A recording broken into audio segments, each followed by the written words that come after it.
Hey guys, what do you think of the timer? Pretty cool, right? I hope. Gives me a couple minutes to get set up and get all the cameras lined up and everything focused. And now we don't have to wait around for anything. We can just kick off straight in here.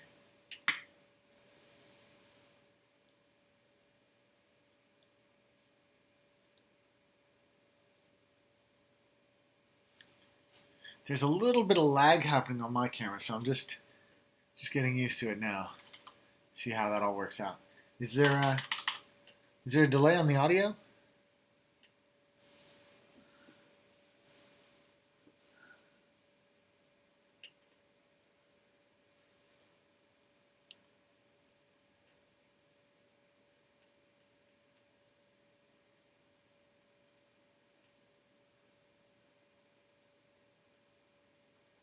Awesome. Perfect. No delay. Let's kick things right off. So these are kind of the things that we're going to do today. This one's the Leopold FC660M. And I'm just going to lock one of these keys out. This is a cable kit that we'll be doing later on. Pink 6-foot. Let's put that to the side for a second.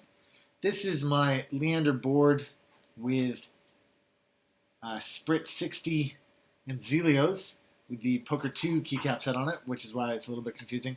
But this spacebar is a little bit soft, so I'm just going to try a gray switch in there.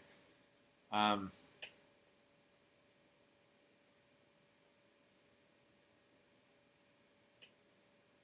then last up is just a quick switch change. I have an extra clear now, so I'm just going to change. I think it's this one's still a gray. Feels like this. These two might still be grays. These three might still be grays. That might be a gray too. These aren't. These have all. Anyways, I'm going to switch one of these over. I've got an extra clear switch in one of the drawers, so I'm just going to do that. So that's basically what we got online for today. Trying to figure out what I'd like to start with, really. I suppose we could start by locking out this switch, because that's the biggest pain in the butt and the easiest thing to kind of tackle. So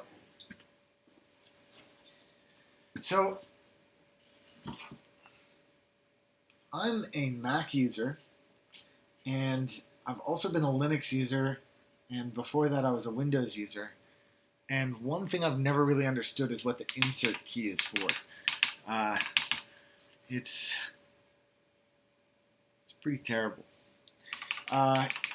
What's even weirder about it is that it's one of the, on this keyboard, which is a reduced key keyboard, it's one of the keys that they included for no discernible reason. I know that they had room to put another keycap in, but why they would put an insert in, I don't know. The person who sold this to me actually had lost their insert key, definitely not because of overly frequent usage. So I've replaced it with a 1-up keycap. But what I've got is this little Cherry MX key lock. You see that? In fact, it's a good opportunity to test out the focus on my side cam. Let's switch to the side cam so you can take a look at it. There it is, there. You guys seen these before? This now is meant to help me lock out the switch.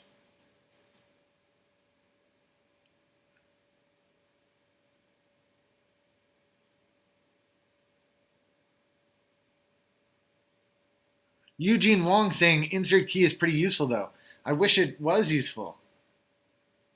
I don't ever use it. I'm a guy who writes a lot of I write a lot of like Word docs in my professional life, and even then, I start typing and then all of a sudden I've lost half the stuff that I didn't mean to lose.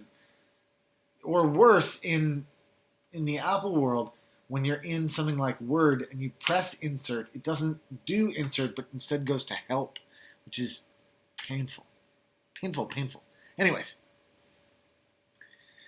what I'm going to do, remove this keycap, put this little switch blocker in there, and we'll go from there. So these are pretty neat little lockouts. I think that they're predominantly made for point-of-sale machines. That's where I imagine that they would have their most usefulness. But Oh, I'm going to go back to the overhead view here. In fact, I have an overhead zoomed view. There, that's even better. What about zoom 2? Zoom 2 is even better. Little tiny bit of blur on the focus, but still, you can see. So what I'm going to do is I'm going to just place this down around. Can you guys see that? I've just placed it like in there. In fact, let's switch. Get this mixed side focus view here. I'll turn it around so you can see. You see there? I've just pushed it. Oh, it's a little bit at the top of the frame there. I just pushed it in. So now when I put my keycap back on top of it, which I still can do. Oh, I can't get the key cap back on. Well, of course not, because the switch is going down. Huh.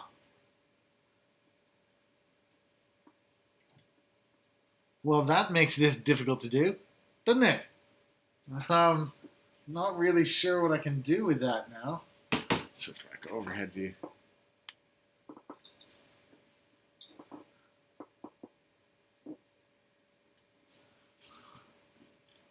Huh. Yeah, because when I push down, obviously the red goes into the hole. What about if I'm just scatting here, guys? I don't know if this is gonna work. What about if I push this in this way?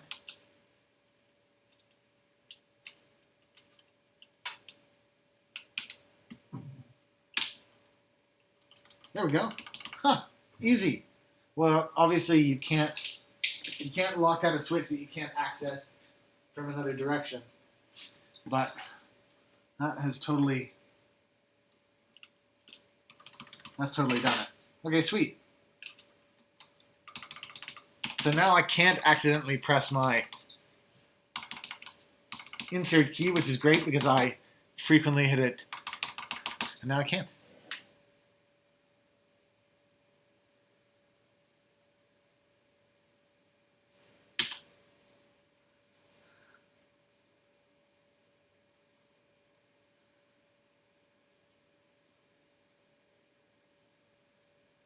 Well, that worked. I can't believe it did after not being able to push the cap on. Then I was able to find a solution, but worked great. Keycap locker, there you go. That actually was a present. So you guys know that keycap locker was actually a present from Margot Baggins of Margot Mods. That guy is a dude. I can't say enough good things about him. Okay. Next is my switch swap. Switch swap. So I'm just going to grab my Cherry MX Clear. I've got spare here. Just in the drawer.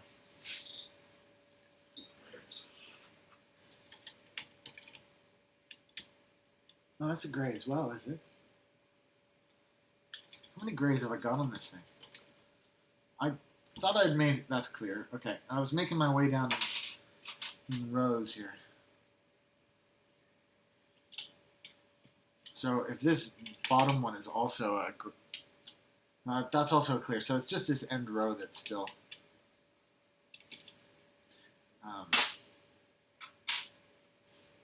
it's still in grays. So I'm going to switch that out. And I thought what I'd do, once I get my tweezers ready...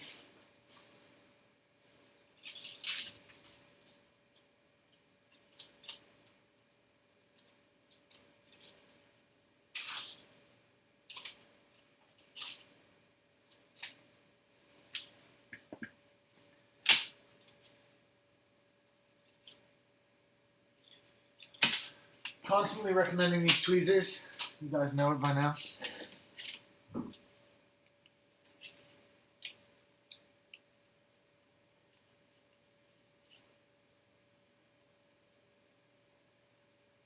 Well, the audio is slightly ahead of the video, is it? I don't know quite how I'd fix that. Yeah, let me just have a quick little go to see if I can.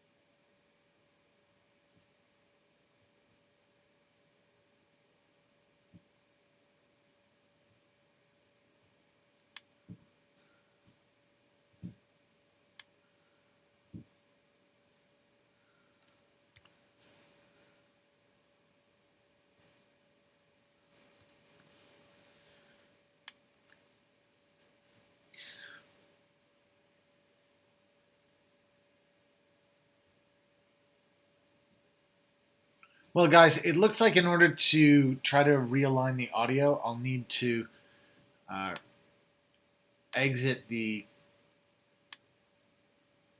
You know what I could try though? Here, what if I change this to this audio? What's this audio like? Is this better? Is this clearer? Is this better in sync?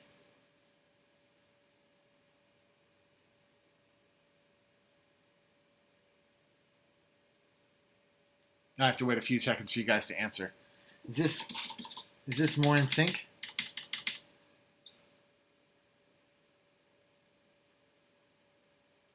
Oh, I didn't change it.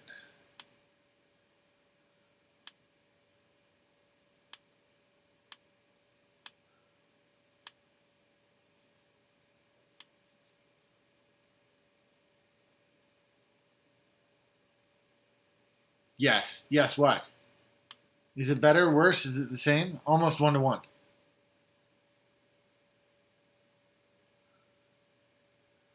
Well, I did change it actually, but if it's not changing, if that's not changing anything.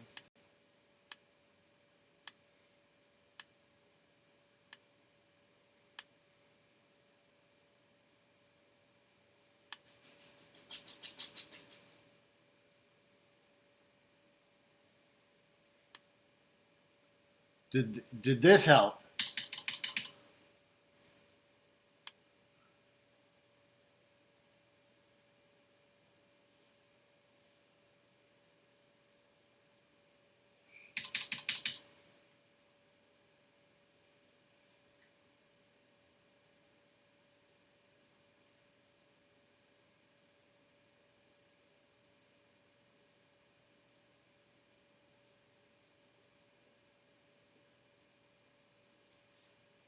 Huh.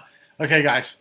If this audio is out, let me drop the stream for just a second. You guys stick around, and I'll be straight back. Okay? I'm just gonna exit this program and restart it. 1 second.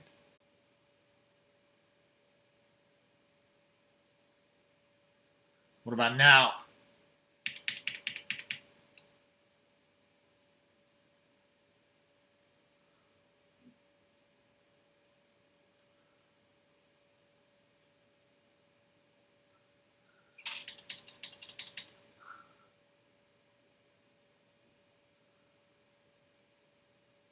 Worse. I don't even understand how it can be worse.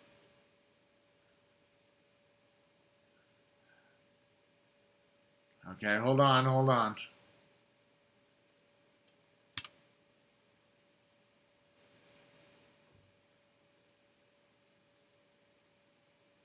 I see. There's a lag even for me. Okay, dropping it again. I'll be.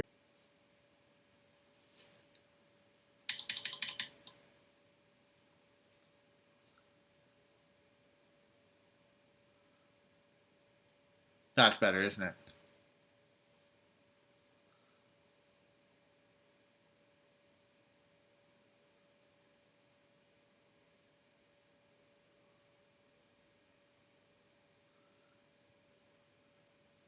That's better, isn't it, guys?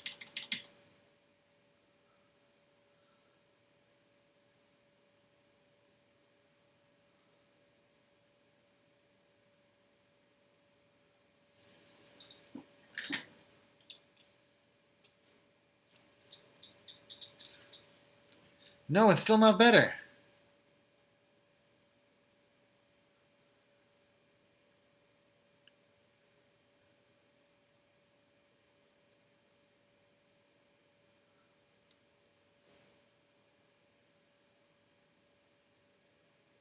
Okay, let's try one more time. One more thing here. I'll just see if I can get it set up.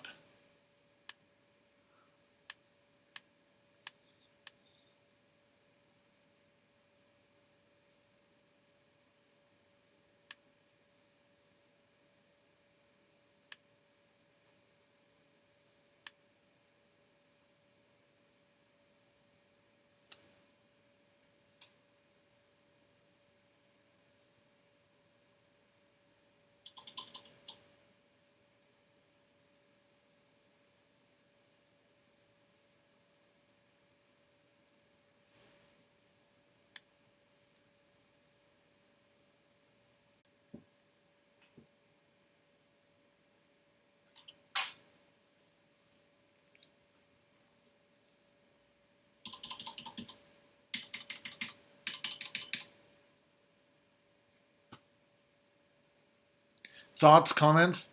I'm getting better or worse?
Is it still really bad?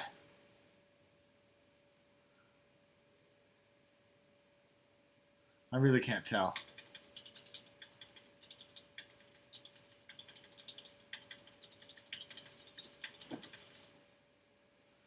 Whatever, I'm going to change this switch. I'm going to open this switch up. And I'm just going to carry on. You guys can tell me if it's getting worse or better.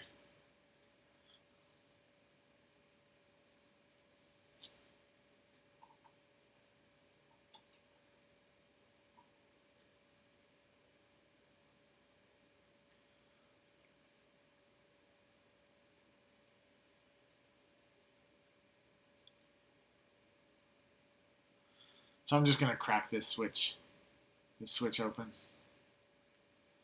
First do one side.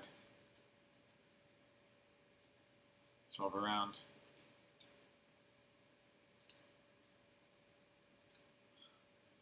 Do the other side. This isn't great because I'm doing it up in the air, kind of in front of the camera, but not really. There we go. It's nice and open.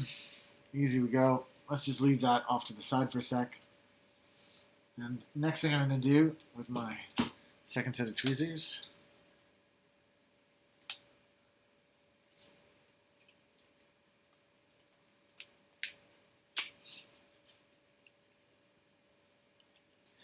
yeah, it sucks that my audio is a little bit out of sync. I will have to try to get that better in the future. For those of you who haven't opened up a switch before, you've got to make sure that your board is compatible with switch opening. But if it is, like this, it's pretty easy. All you need to do is buy these $3 tweezers. The link is below. You just push them into the holes. Pop this puppy open. I say it, making it sound like it's easy. And then I'm completely unable to do it.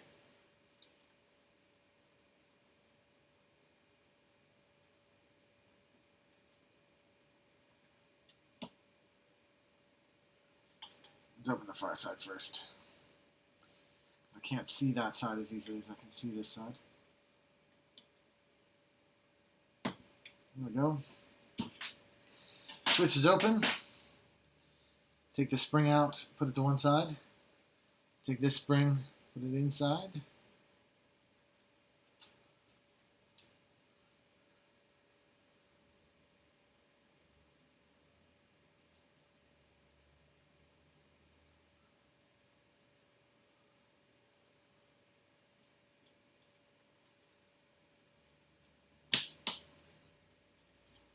There we go. Easy as that.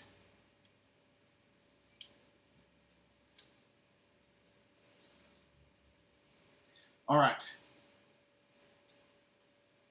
On to the next bit. I'm actually going to leave this gray here because I'm going to try it on my Zelia's board. Right, so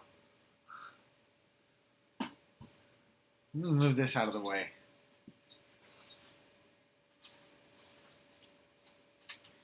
So on my Zelios board, which is this guy right here, I'm going to go back to overhead. My Zelios board, the space bar, these switches are amazing, by the way, the 67 gram, insane. But the space bar is a little bit easy to push down because I strike really hard with my thumb. The Zelios switch, while amazing, I feel like it could have a stiffer spring in it. So I'm going to crack this little beauty open.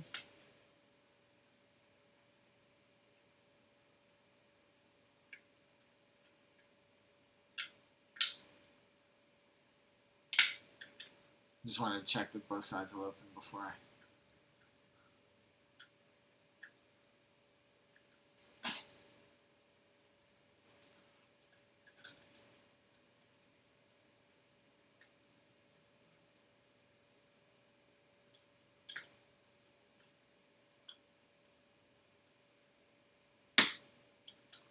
There we go.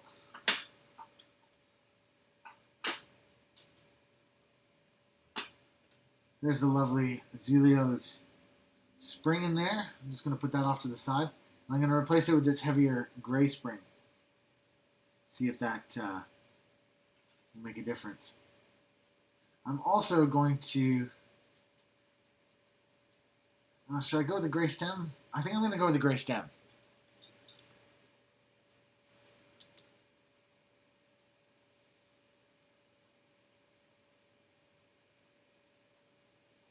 No, I've changed my mind. I'm gonna stay with the purple stem. What's the Zelios? What's the point of having a tactile Zelios if you're gonna...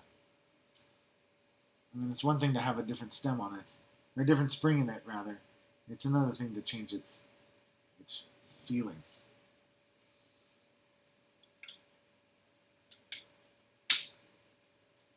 Wow, that is super stiff.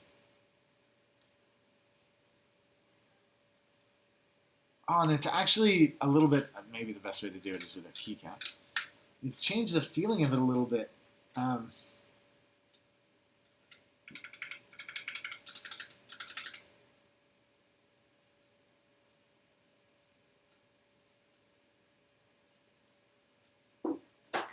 It's, Leander, you'll know what I'm talking about when I say this. It's gone from feeling like a round thing to feeling like a square thing. You know how before it used to feel like a ball bearing? Now it feels more like it's got, edges to it. That's cool though. That's a neat thing. Nice change. Now I have a Zelios somewhere that was missing a spring. I've got to go find that. It's in one of my drawers here. But which drawer is it in? I don't know. Yeah, I do need to label them.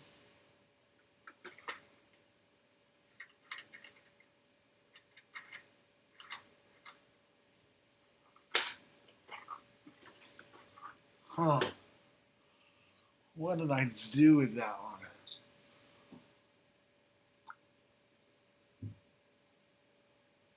Maybe it isn't in one of my drawers here. Because I just had it out on the desk for so long. Maybe I've dropped it on the floor. No, I don't see it.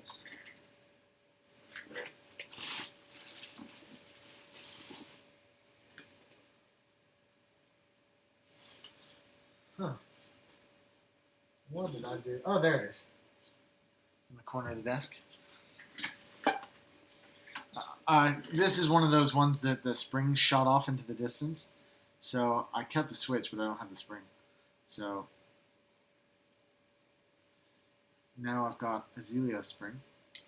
Oh. Going spare.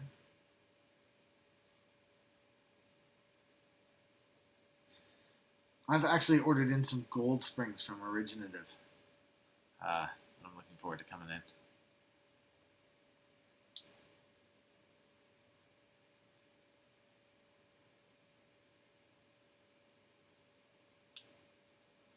I'm going to do a 67 gram swap over on my other 67, on my other 60%. Sorry. Put that to the side for a sec.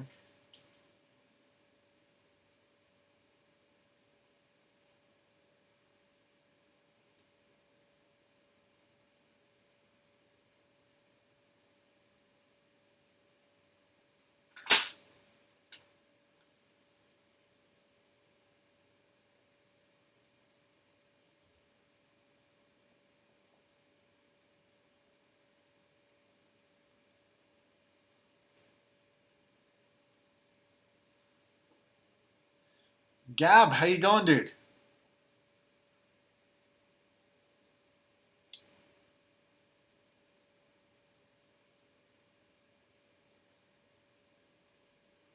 Have I put this in backwards? You know, I might have done. There's no tactility to it.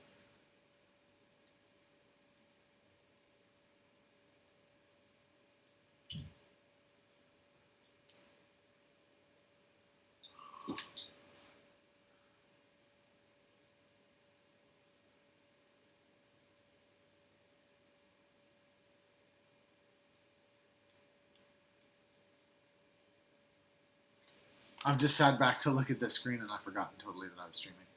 It's just, just thought, oh yeah, I'll sit back, check out what's going on in the chat.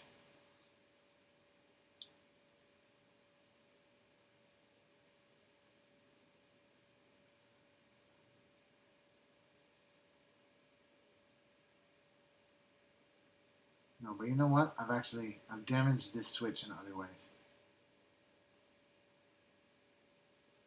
I've damaged this. Okay, I'm gonna do something radical here. I'm gonna try a Gateron inside of a cherry housing. There, that.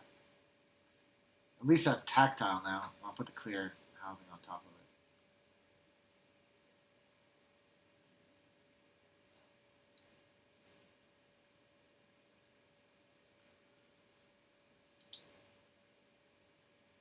There, that's tactile. I don't know. I'm not really sure what I've done to this bottom half here, but I remember that something had gone a little wrong with it. Pretty sure I've pulled this out. And now the tactile... Oh, and I bent it when I pushed it back down. That's exactly what I've done. Well, all that to say, it's a little pooched. I know it.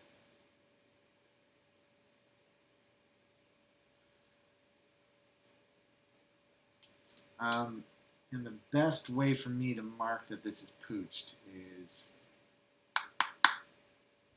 with a marker.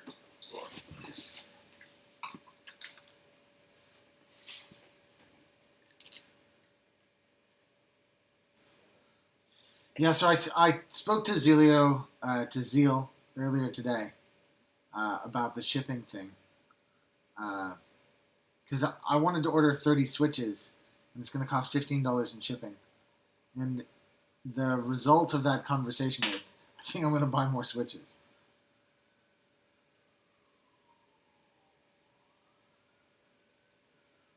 So I'm just putting some marker on this so that I know that it's fooged.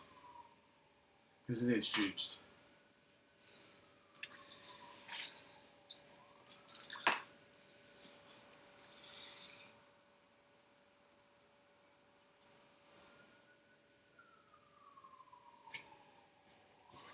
So this is a good and working Zelio, even though it's got the black bottom.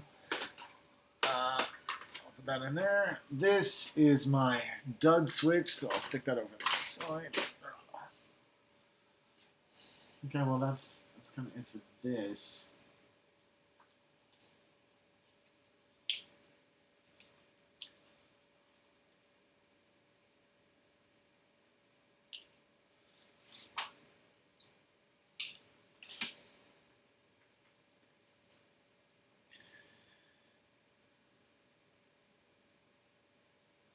So, Leander, that's kind of my plan. I'm going to buy enough, because I have a bunch of 67 grams left over.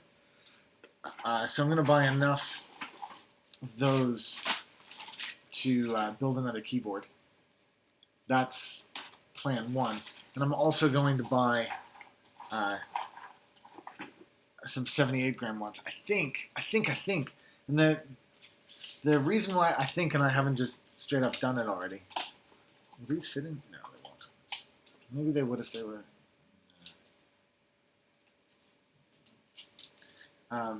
The reason I think, and I haven't just straight up done it, is just that I really like the 68 grams of these, and I find that my cherry MX Clears are too stiff. That's why I've bought the other springs. Even these now are.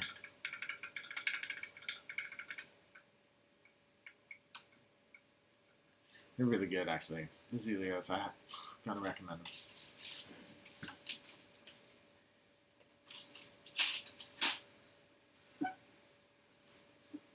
All right.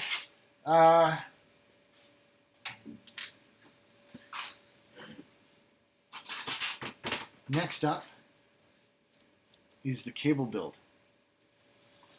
So I've put this on here just so I can help focus the camera a little later, but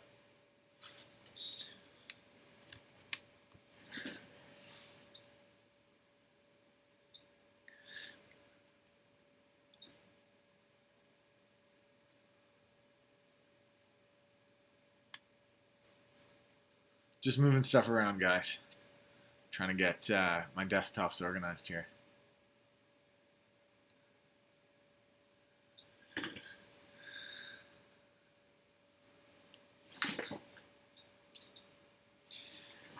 Yeah, Yoris, we're getting to that part.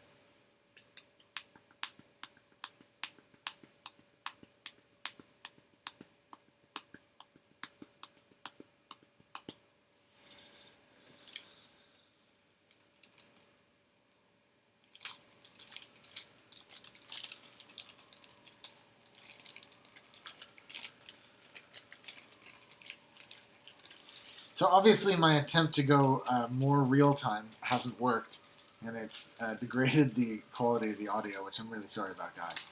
But see what I can do to get that sussed.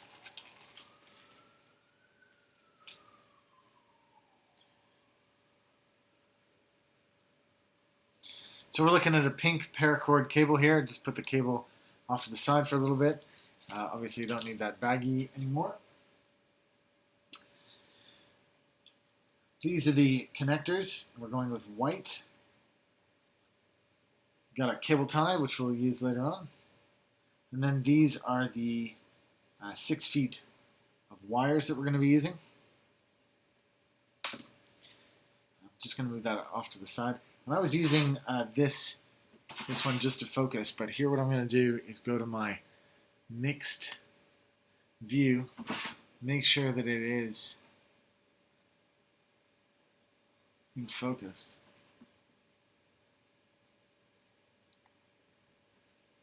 It's not quite in focus, so you'll have to give me a second while I mess around with that just a tiny little bit.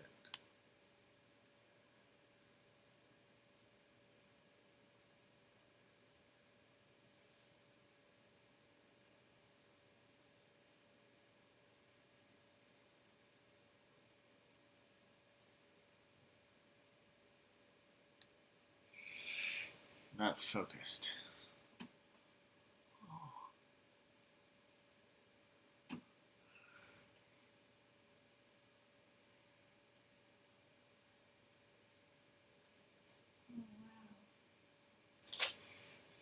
I'm just gonna tamper with it just a little bit more.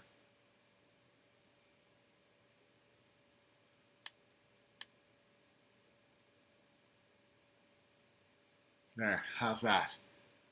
That is pretty darn clean. Okay, that, like I say, was just temporary, just to make sure everything was in position here, but let's get on to the actual cable making. So, just to jump back overhead for one quick second, just so you guys can see exactly what this kit involves. It's a 6-foot metal mini connector. It's all in here. White heat shrink, you can see there. Neon pink paracord, which is that stuff. and one black Velcro tie, which I've moved over to the side there. All right.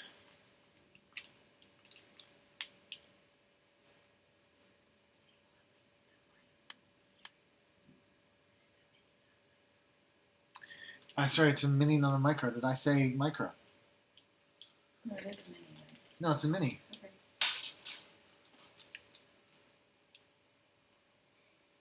Don't need this plastic bag. We'll put that off to the side. These heat shrinks can wait. That's the metal bits can wait.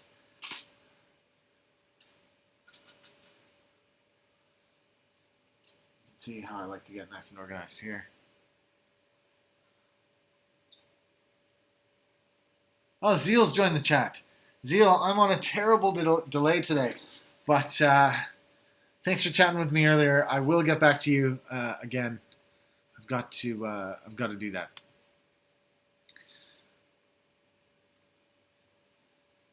I'm just gonna grab a quick drink of water.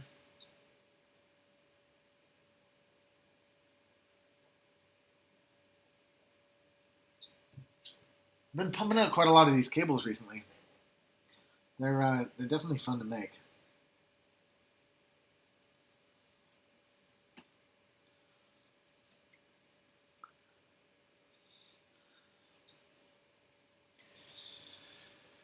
All right. So the way I like to do this is to do the bottom row, then the top. Let's just switch over to the other view just for 1 second. I'm just going to twist that a little bit more towards camera. You can kind of see here, there's a little bit of glare going on. But there's 2 rows. There's the top row and the bottom row. It's really quite glary, isn't it? There we go. You can see that there's a top and a bottom. Basically, I like to do the bottom row first. Where are those tweezers that I had earlier?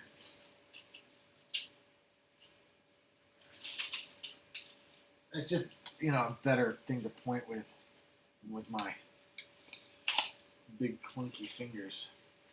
But basically what I'm going to do is I'm going to go and solder in this bottom row here, like that, 1, 2, 3, and then you do the top one there. This one is not connected. So that's what I'm going to do. I'll start with that one, which is goes red, blue, black, white, or red, green, black, white if you aren't colorblind and buying your colored cables from someone other than me.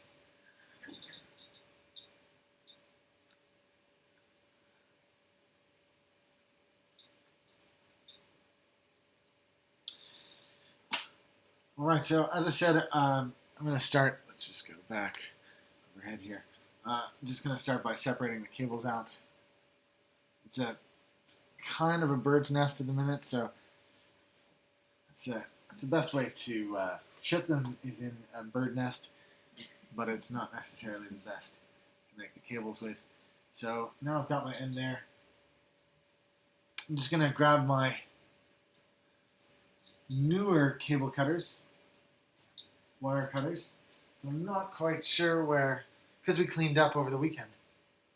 I'm not quite sure where I put them. Stephanie, oh, they're there.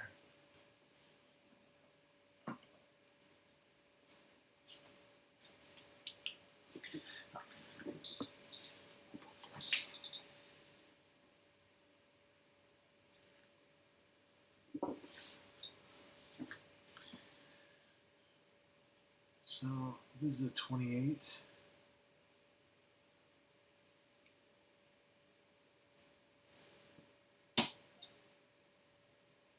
Carolina wins.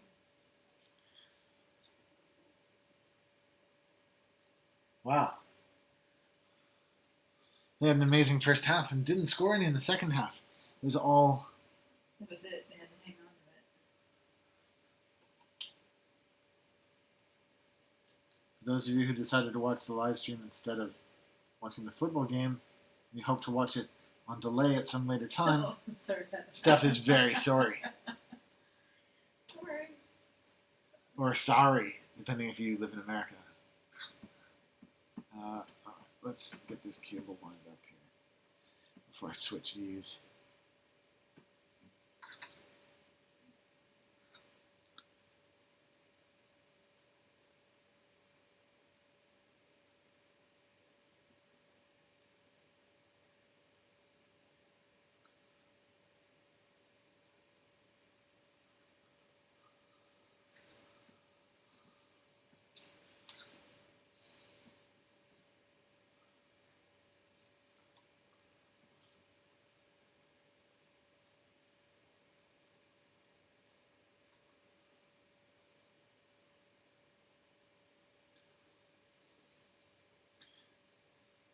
Now, one of the reasons it's important to be precise when you're doing this, I'm just going to move these closer together so it can be more precise. One of the reasons it's important to be is that you want this resting in the right place, because once you've added the solder, you can't use the solder tip to hold it down. The soldering tip, the soldering iron. You can't use that to hold it down because it'll be liquid when you pull your hand away. It'll switch states. Okay, so let's just look from the side cam here what this looks like.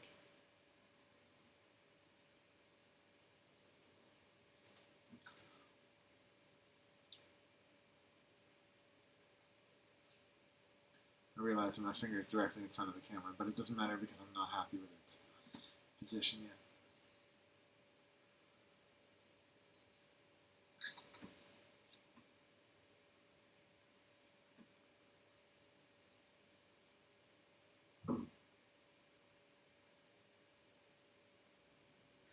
There we go. That's what it's supposed to look like.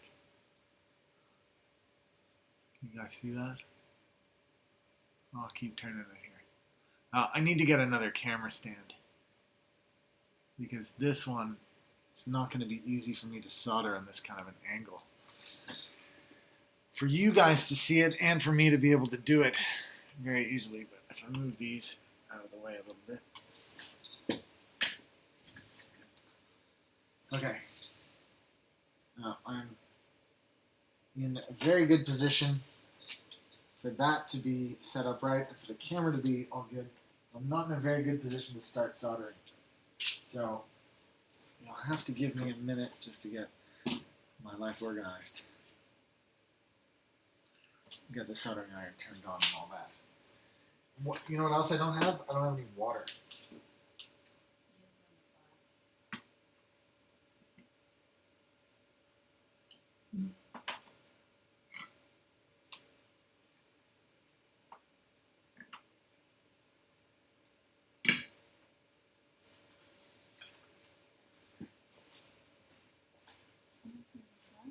Yeah, I know that.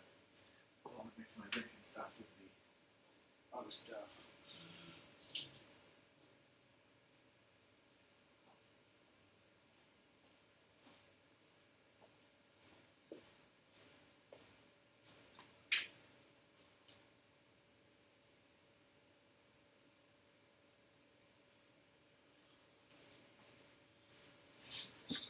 You know what? I'm going to adjust this camera up a smidge.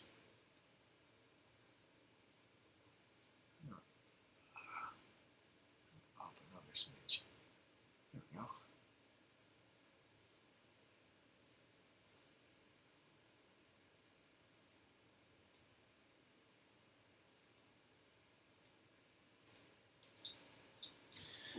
go. Okay, now that that's ready,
Now what I haven't done, I haven't stripped any of the other wires or gotten anything else ready for this. So basically I'm going to solder one joint and then have to kind of start over, but whatever. I'm not in a rush.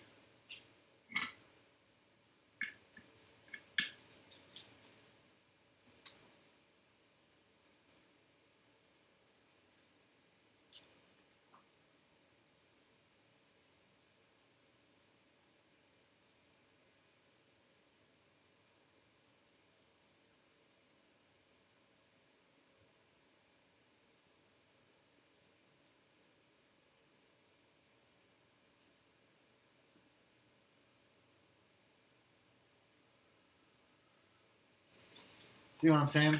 Did that one nice join. Now what do I got to do? Got to recover my tip. Get it all sorted out again.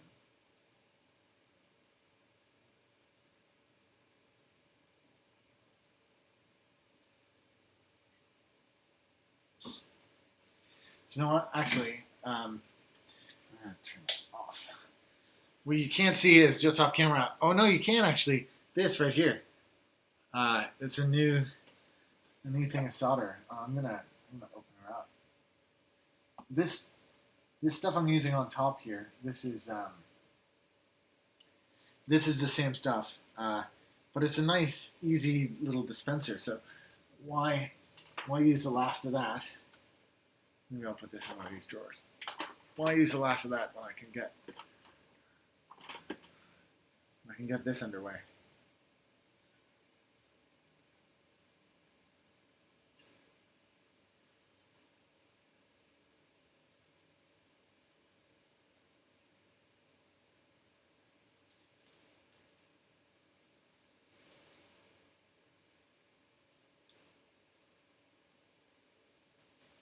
This solder isn't any different really. It's just thicker stuff, and that thinner stuff is really good for electronics projects, and this thicker stuff is just good for it's just good for covering your soldering iron when you're done.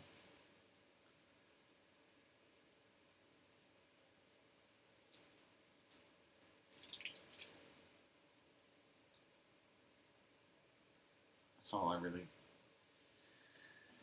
want and need it for anyways, is just to cover the iron after every joint.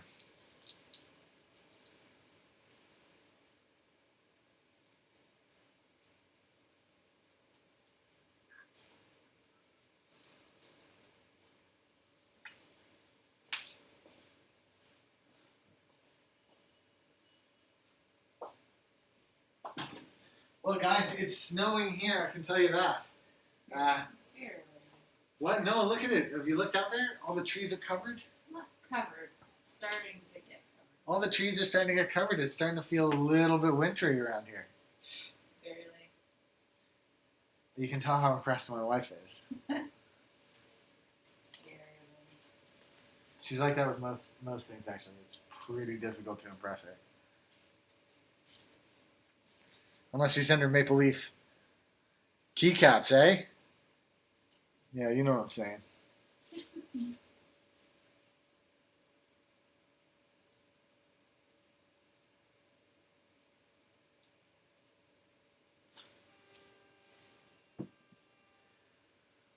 Steph is so fervently a Cherry MX Blue user. You've never met anybody who's so like into the blues as Steph. Like, I love the Zelios. I love the Cherry MX Clears. I'm quite partial to reds. Steph, there's only one switch. She's really not interested in any other.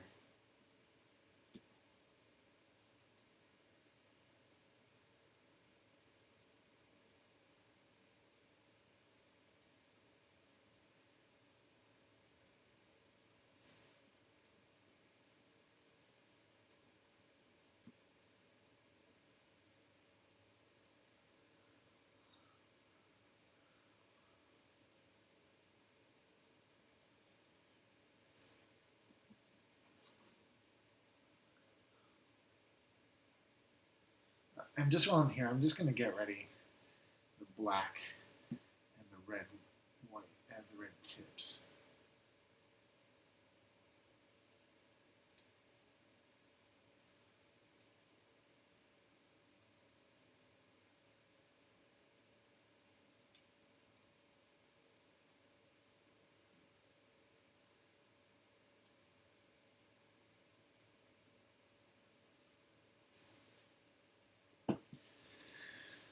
All right, let's turn the soldering iron back on.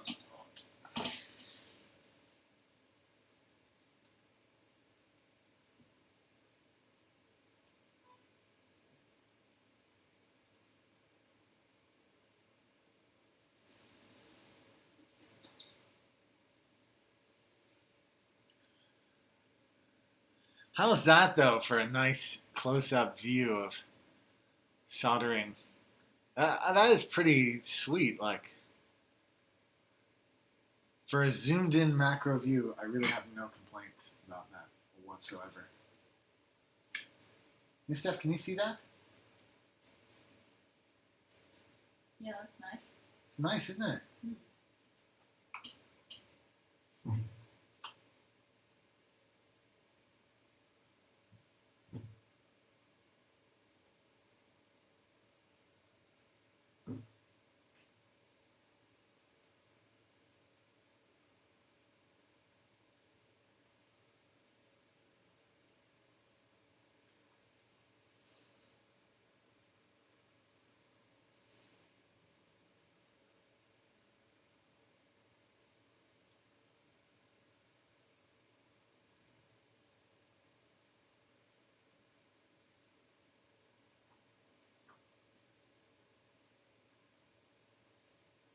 Oh no.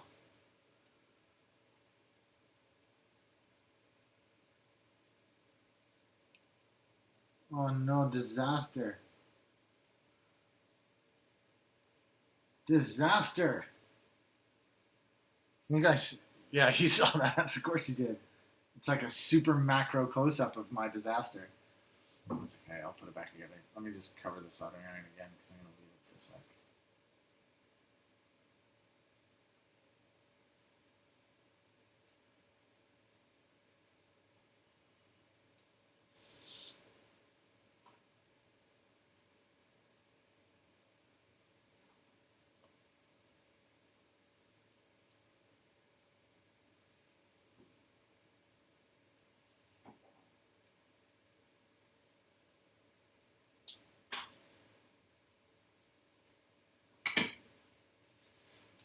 I must have just touched this red. Just. Because it came loose. Well, obviously I did, otherwise it wouldn't have come loose, right?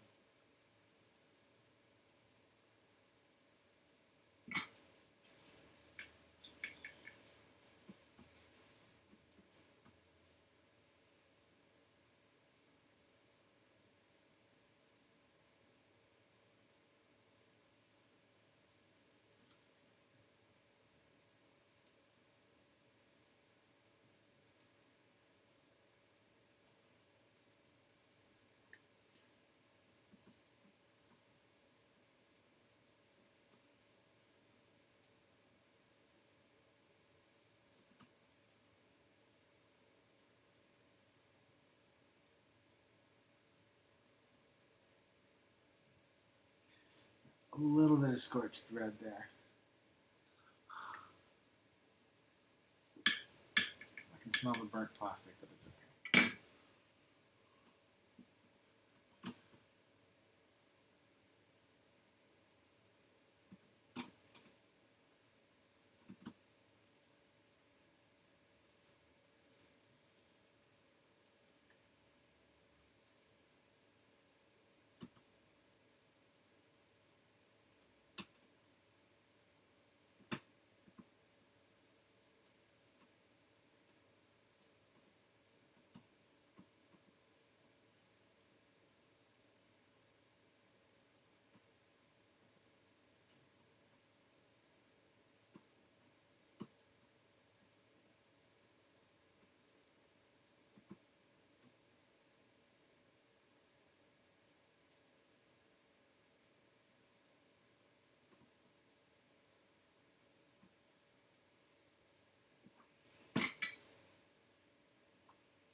That's a nice one.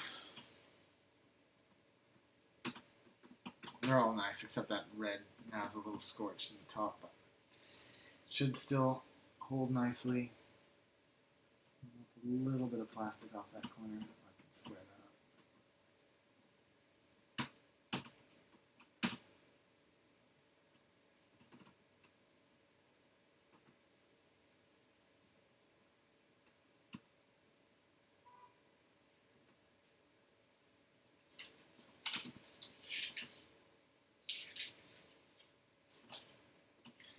Guys, I'm getting to the point where I might have to start using the magnifying glass. Can you believe that? I'm only in my 30s. I don't know what the hell's going on now.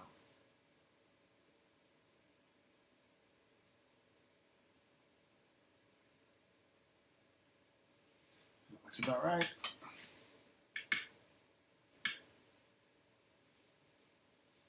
What have you guys got? Have you got a view of that? A little bit, eh? I've done it for you.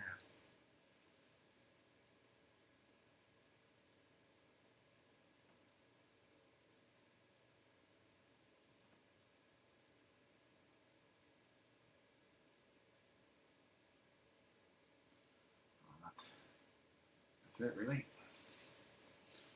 Nothing more to do than that.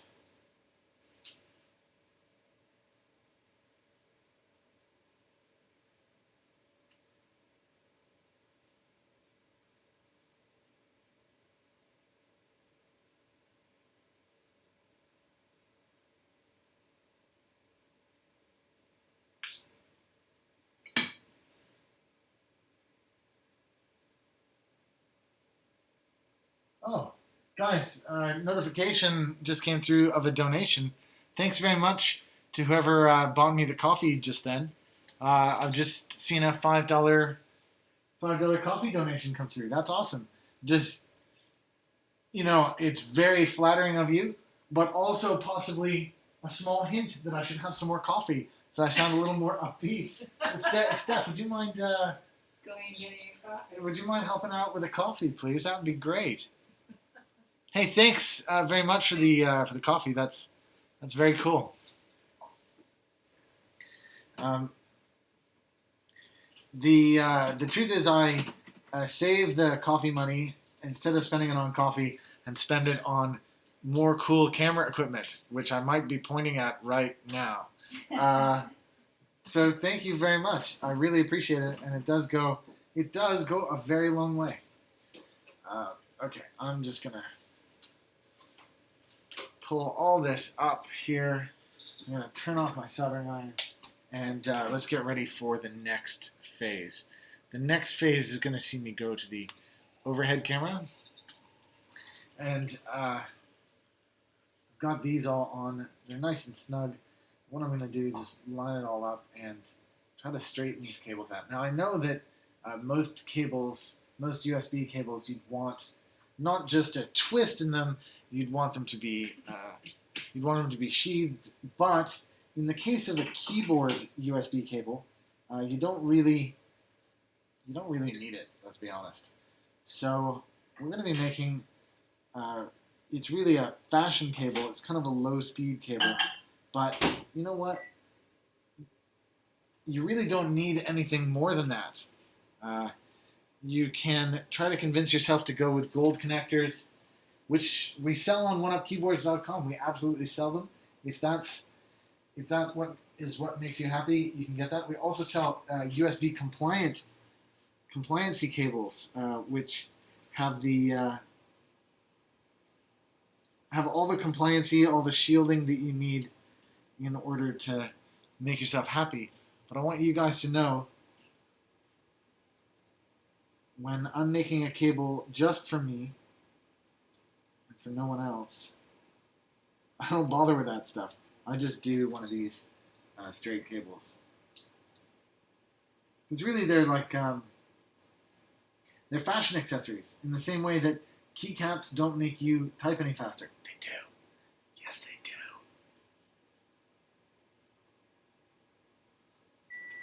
Okay. I'm going to move this out of the way for a sec, even though that'll screw up my camera focus in a minute. And what you do with this, you grab your pliers, like so, and you smash up this glued end here. Copy. Perfect. Thanks, Steffi.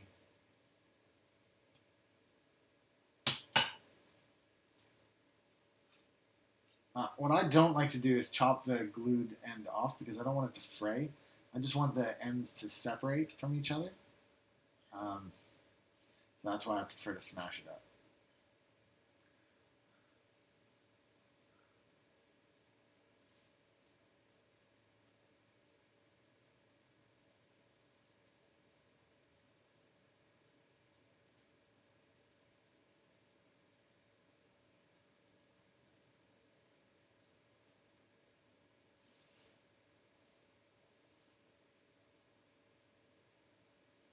Oh, I'm struggling a little bit with this one. Steph, you did a really good job of burning this end. Didn't want it to fray.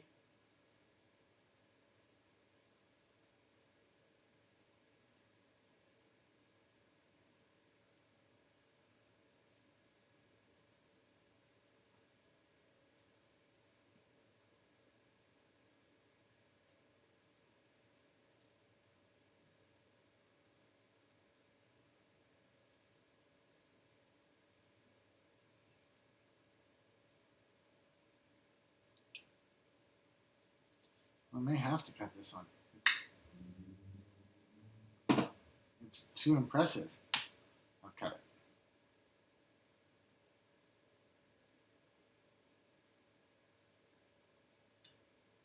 I've cut a big chunk of it off and I didn't actually cut any of the substance out of it.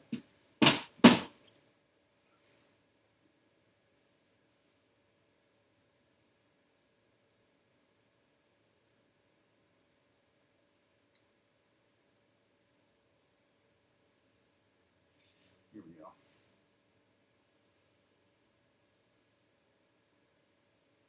There we go.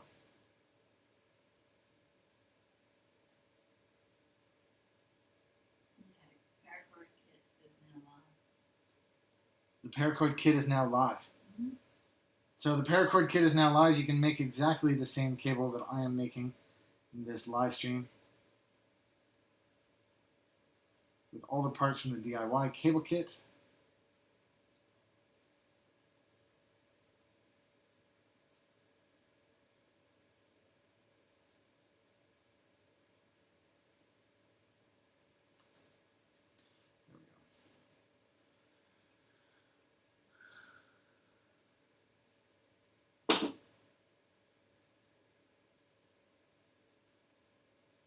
Oh no, I didn't.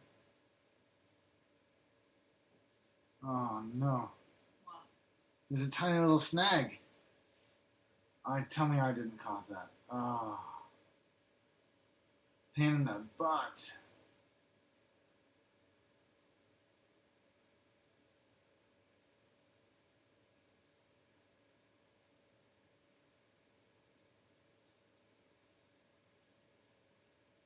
I don't think I caused it, but it exists, so I have to deal with it. I don't know, can you guys see that? Maybe I'll zoom. Here, I'll use the side cam.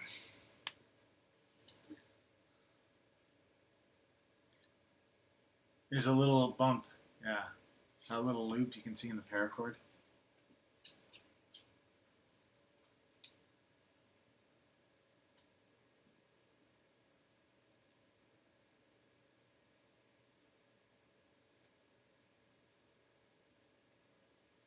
Oh, and I've just received another coffee. Cult of coffee. God, you guys are great. Thank you so much. I will drink it now.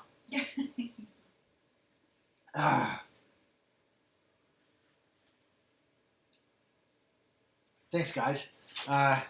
So, just so you know, the next thing is to buy another camera stand so that this close-up camera won't be off to the side. It'll actually be in line with the overhead camera, which will give you just more better viewing options and make it easier for me to work with you guys able to see exactly what I'm doing.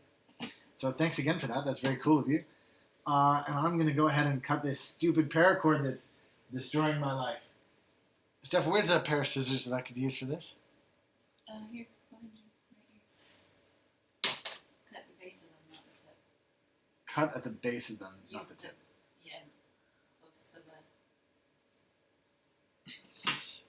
And what's really super annoying about this is I need to. Oh, I've lost the lighter. Where did it go? There it is. That doesn't work. If she's a blowtorch. Blowtorch. You're not doing that really on. Oh, I'm not doing it on the camera. Nobody can see what I'm doing. These guys are having a really lively chat, but because my delay is so strong, in order You're to, just not participating. I'm just not participating at all. They're just like, that's probably why they're buying me coffee. Like, wake up, Pete. Pay attention. Pay attention or something. Jeez. Mm-hmm.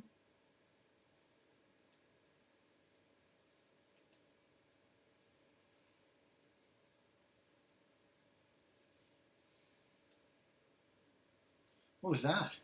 What? There's some flashing.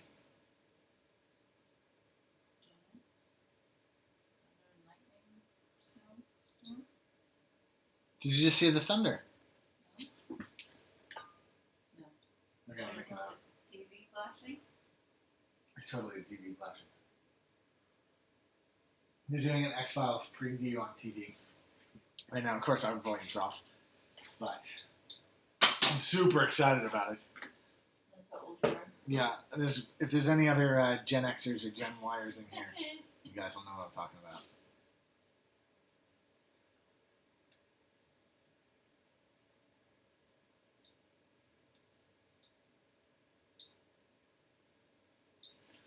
Can you guys see what I'm doing? I'm just grabbing the inner core here. I'm pulling it out. I want to make sure that I've got all 7 strands of the 7-strand paracord. That it's all free. There we go. A little bit catching here, and I'm just going to make sure that again is free.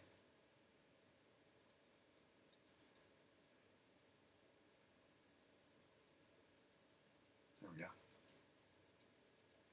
There we go. See that? That's what it's supposed to look like when it's free. Wow, wow, wow, wow, wow. Cool. Now that that's free at that end, I gotta go at it at this end.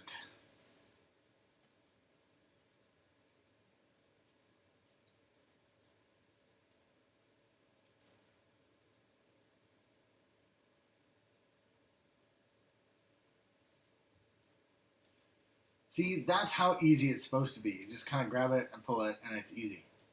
Unfortunately, this end didn't play twice, but whatever.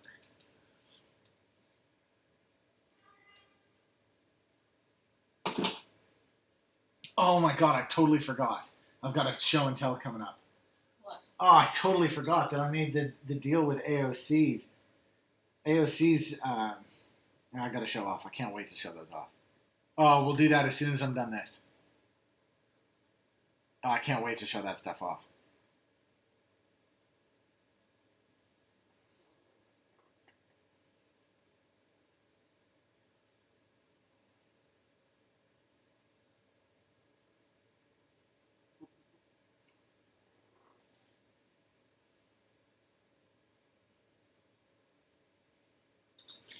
Okay, so now what I'm going to do is put...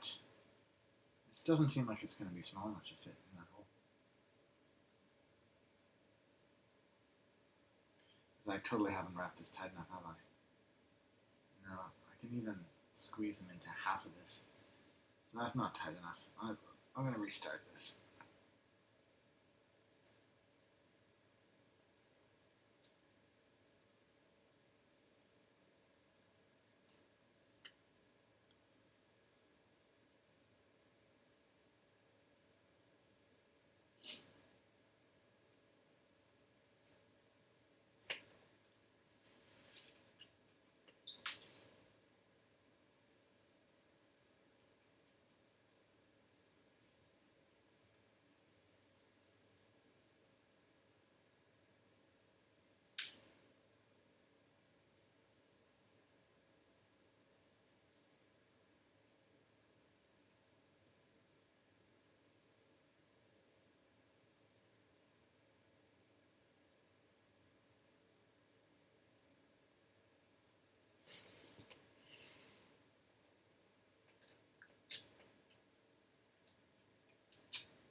Alright, here we go.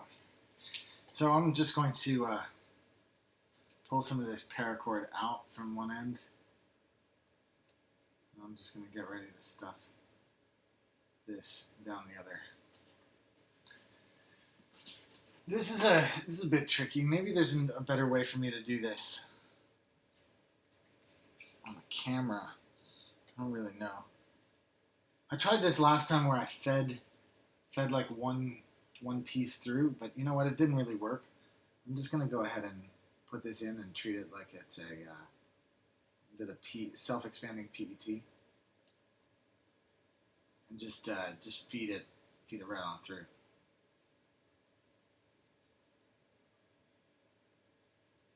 This is the old pinch and pull method, you know.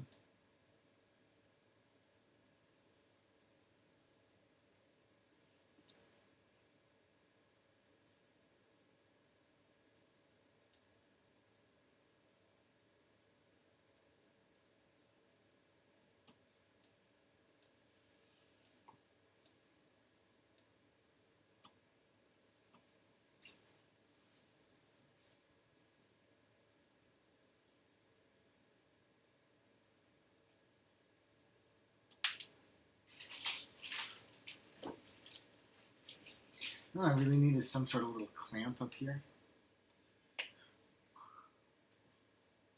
That would probably help me.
You can see I'm just going millimeter by millimeter here, but I can make more progress by clearing more of this space out.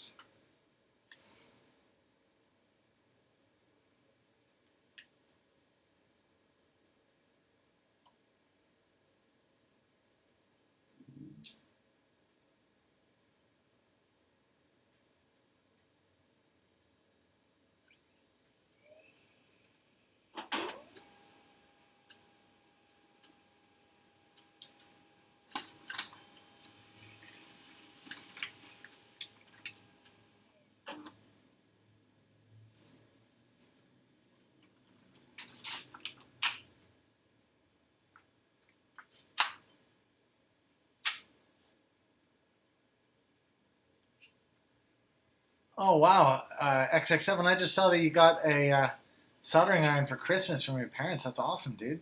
That's a really good one too.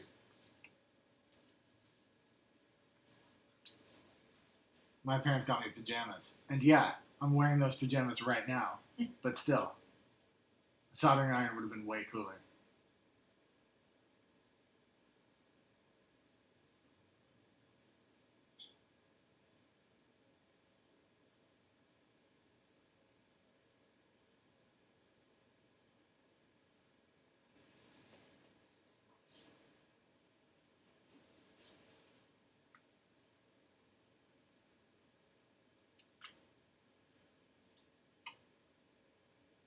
So I'm about I was gonna say 1 foot. I'm about 9 inches in.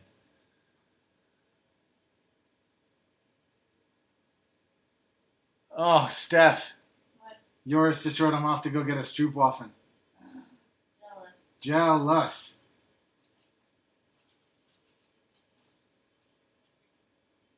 That's what I need to start putting at the end of my videos. If you'd like to send a small donation so I can fly to Amsterdam and buy some Stroopwaffe. Speaking of which, I should probably have some cheese.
Ah, this will take a while. Ah.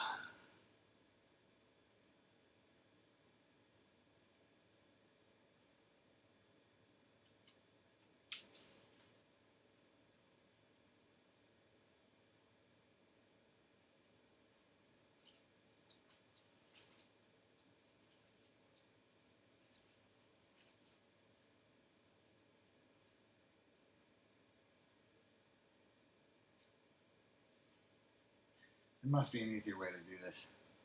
I just haven't figured out what it is yet. With PET, this takes like minutes, but with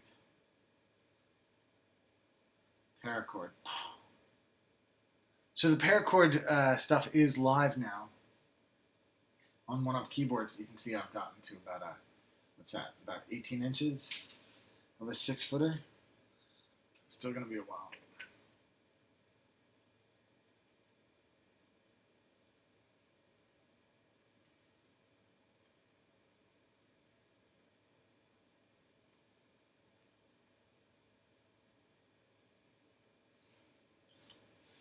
Maybe if I straighten this end out over that way, give myself a better chance. I'll straighten that end out.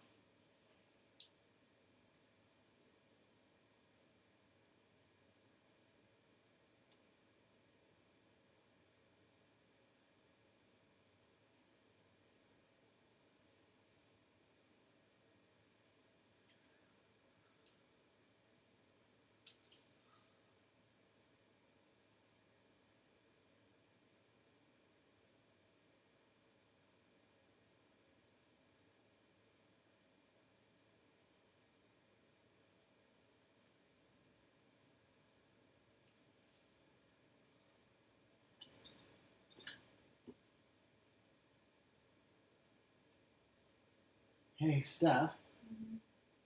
I'm going to have a break for coffee, guys. One sec.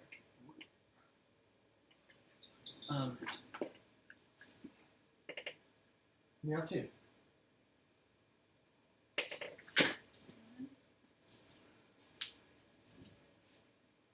I was wondering if maybe you wanted to take some pictures.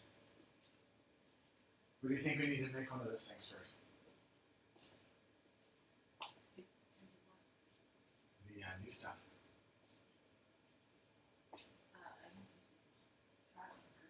Okay.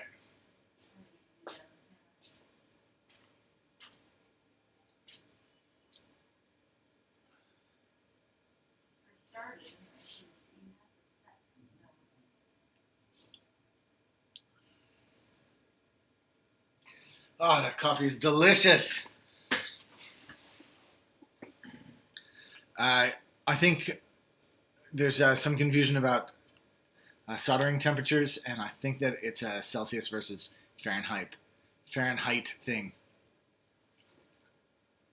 Oh, Zorb, I didn't even know you were in the channel. That's how long my delay is. It seems like you're signing off, but love your caps, dude.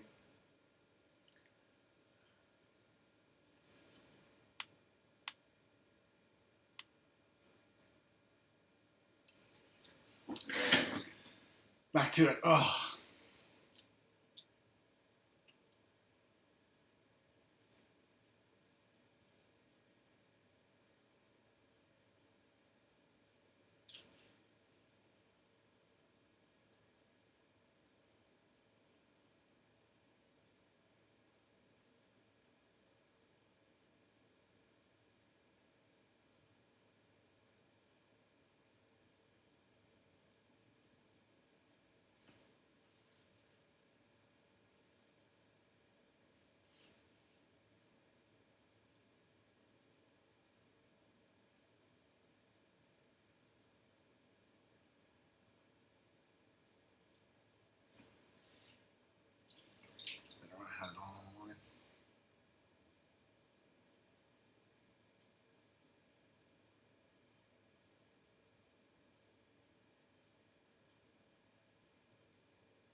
So what's going on with you guys? Anything exciting? Any New Year's resolutions you've already got sorted out for the year?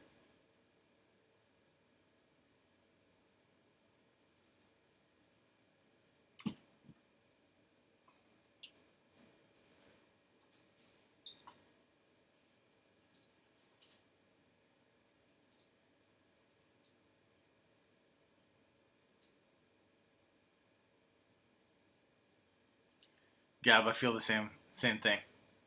I don't need to be any more jealous of those street waffles.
The things we do for our keyboards. Look at this, guys. You got to get one of these kits.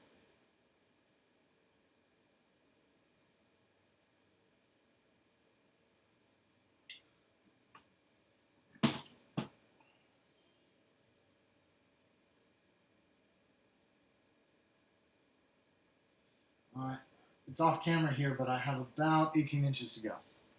I don't know that I quite have. No, I have like 14 inches of paracord left to go. So.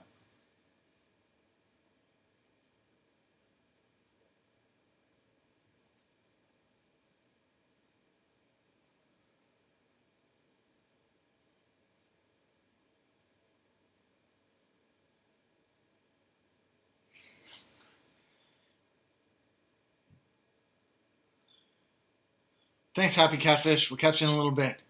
Yoris, you're saying you've got a JD40 plate, what, just lying around that doesn't have a happy home?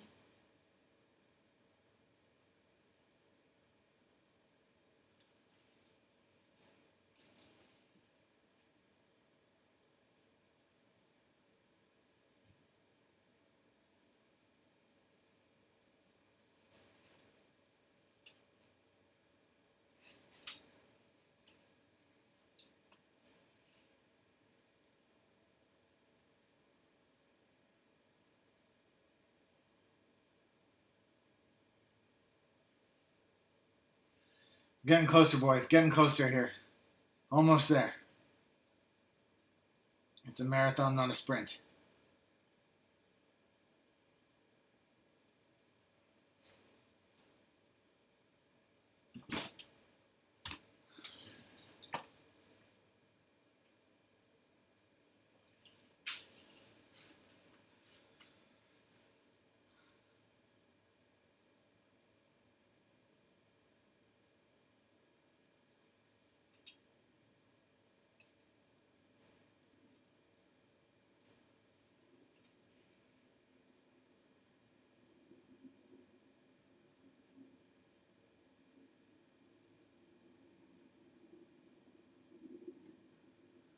Gab, you have a JD40 plate lying around.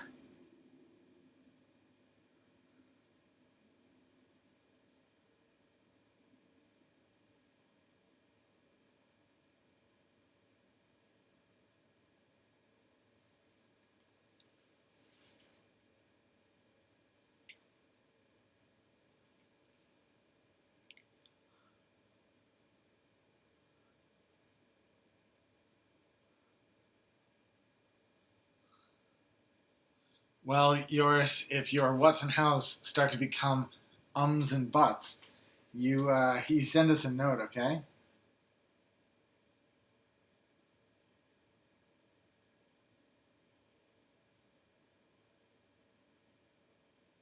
And does anybody in here have a QFR? And Gab, I know you do, but um,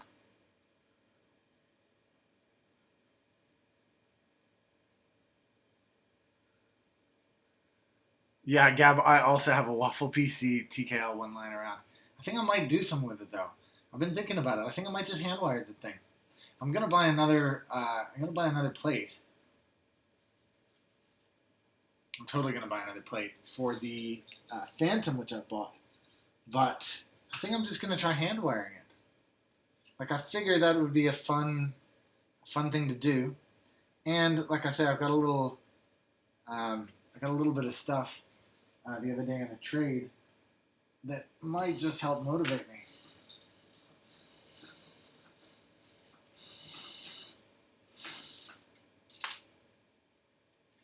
Please tell me I haven't lost any of the wires. Please. Oh no.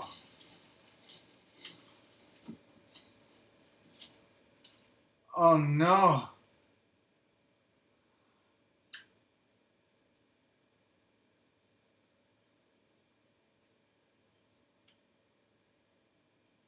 Oh, there's the blue one. Please, please, please. There's the white one. Oh my god.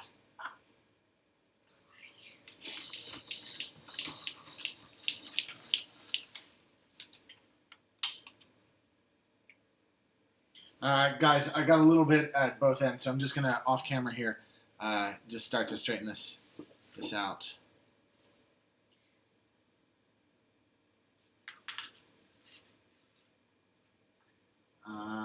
First word.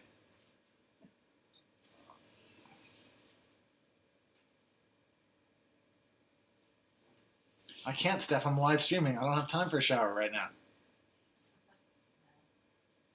What's that?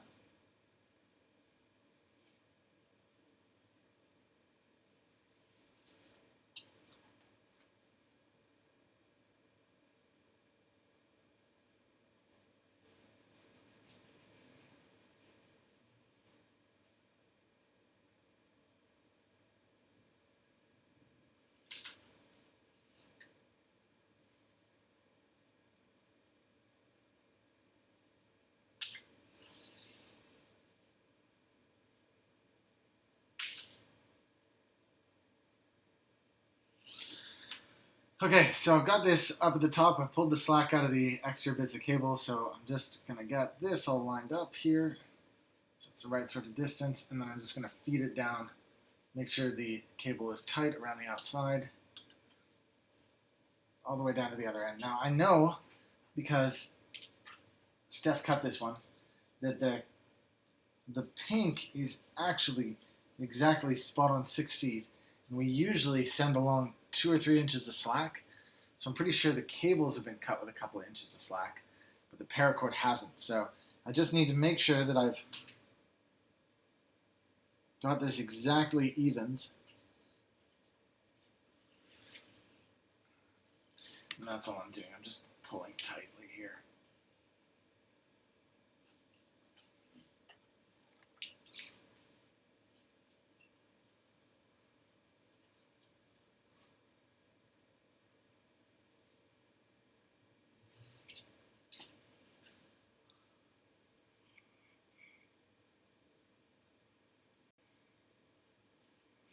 Oh, Conley, hey. I'm also glad you made the stream. Thank you. So you've already bought a cable kit and you're getting ready to put it together. That's great. I assume you've bought one not with the paracord. We've just put the paracord option up, and this is the first one I've made just with paracord. The PET is much easier to put together, and it's a really nice thing. So you will be very pleased with that, I promise. Okay.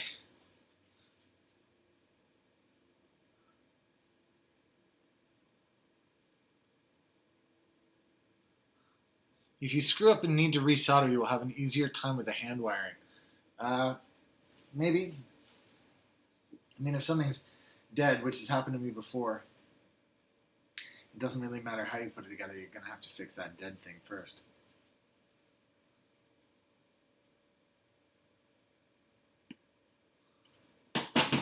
So just chopped that bit off there, and now what I'm going to do is use my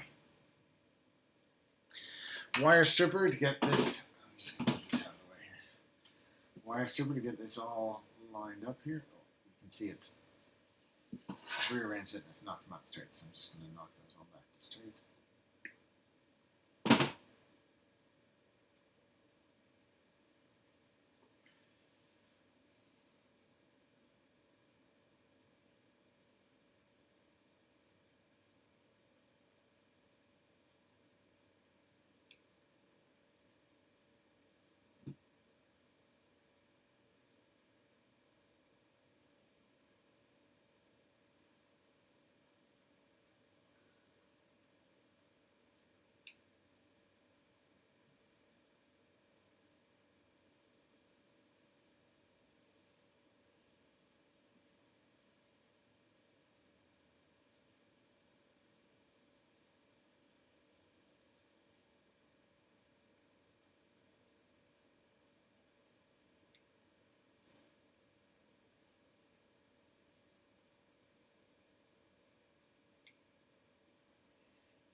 Superb. Okay, the wire strippers are off to the side.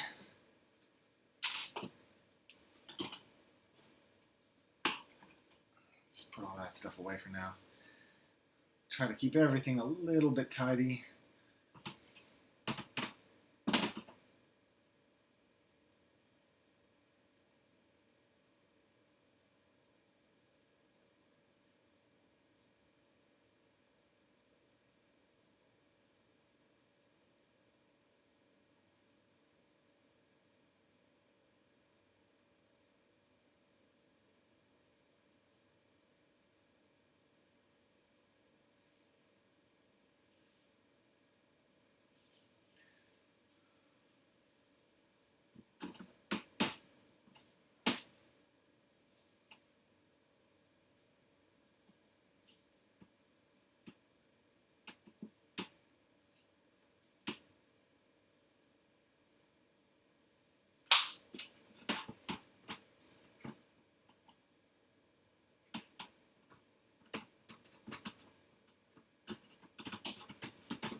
These helping hands, like, I feel like in my retirement days, I will build a better one of these. You know, this is it's just like a problem that needs to be solved, and nobody's solving it. It's look how shit this is. It's super painful to use, and as much as it helps me, it's super hard to use.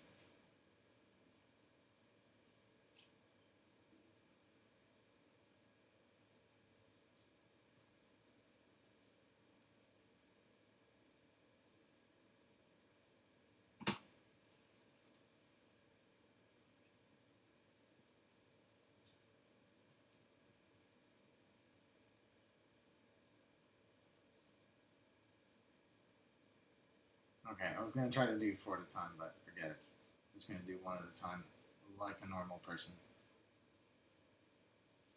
Got my soldering iron switched on.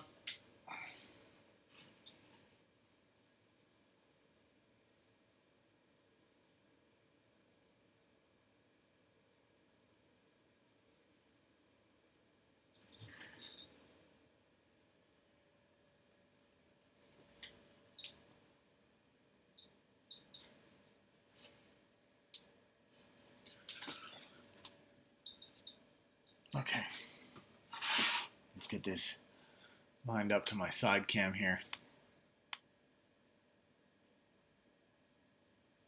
Oh no, my side cam has crashed.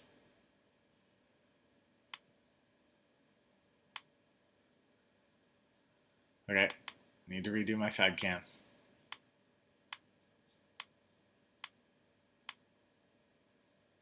There we go. Okay.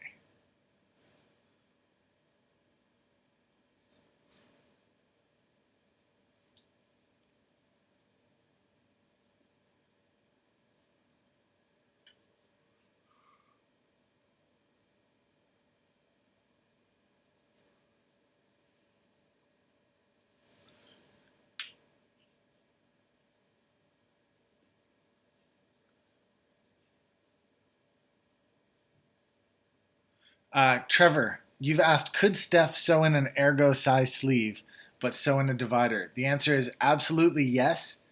She has. We've sent out 2 successful prototypes. The feedback that we've got has been, yes, it's ready. So we are fully ready to make an ergo sleeve. The best thing to do is to email Steph at oneupkeyboards@gmail.com. But it's fully ready to go. She can send you pictures of what they look like, and you can go ahead and order one whenever you're ready. Yes, they are. It's a single giant sleeve with a divider in the middle that folds up and ties at the top. It is awesome. You really need to see one to believe it. And the only person who can really show it to you is Steph.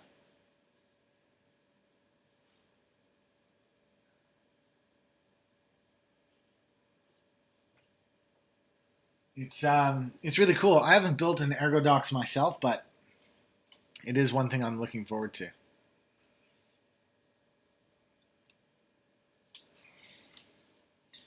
Yeah, the zip tie sleeve too is awesome. We haven't made any of those for the general public yet, but it's awesome. That should be upcoming soon as well.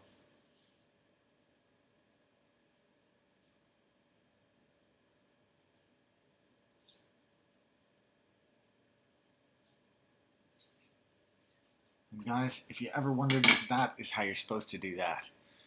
Perfectly done. So it goes red. Next, we're doing white. So I'll just get the white one ready.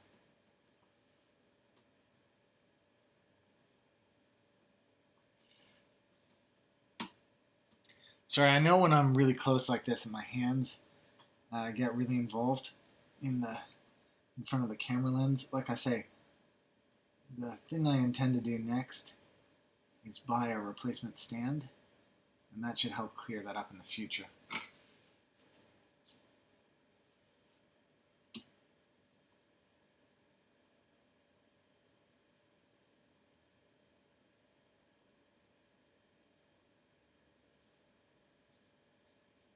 Textbook on the second one as well.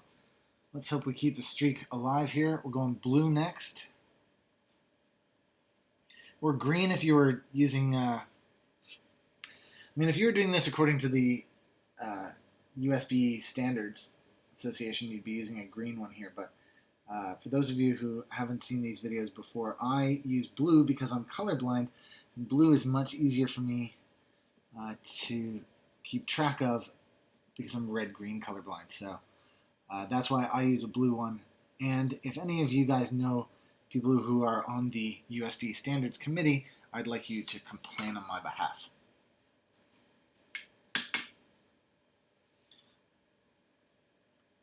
Color blindness affects 6% of males. Why you would try to exclude 6% of the population from anything, I do not understand. Yeah, hopefully you guys can see this.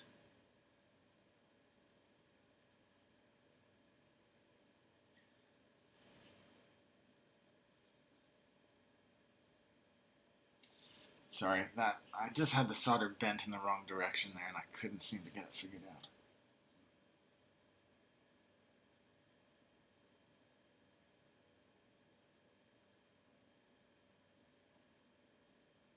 Three perfect in a row. Let's hope for a fourth here.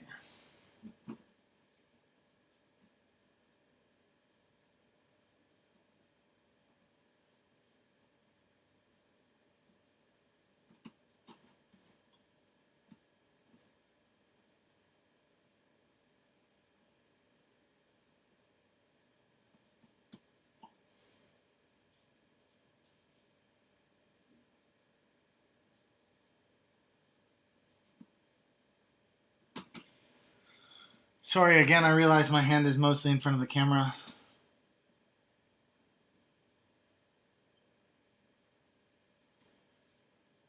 Once I get it sorted out, I'll buy another stand. I'll do my best to do that this week.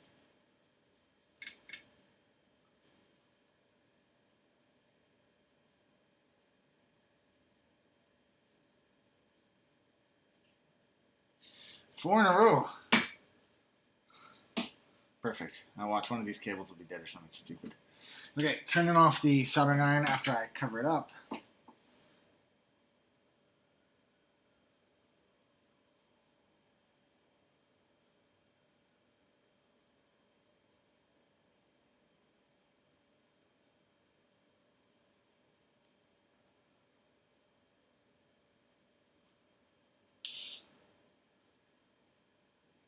It's perfectly covered. All right.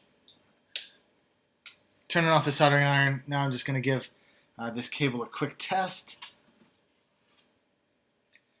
Let's switch back to the overhead in order to do that.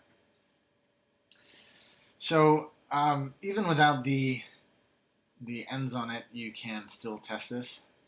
So I'm just going to give it a quick go here. And I'll do that with my Zelios.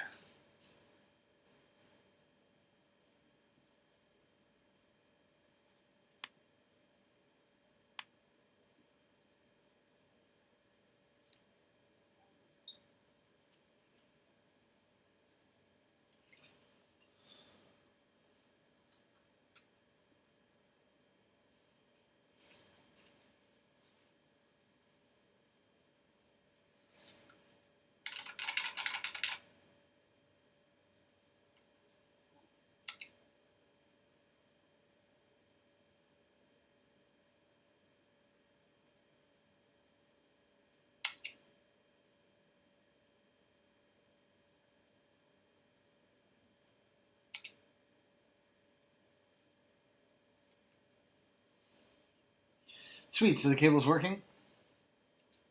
I thought it wasn't working for a sec, but it's just that without its little lid on, it doesn't have a great contact with the keyboard inners. But it clearly does work.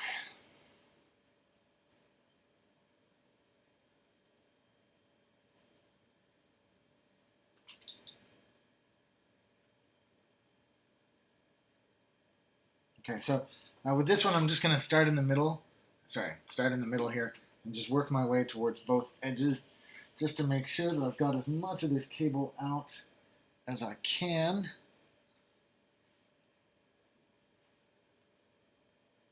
So you can see it covers as much of the cable at both ends as I possibly can do. There, that's at one end. This is at the other.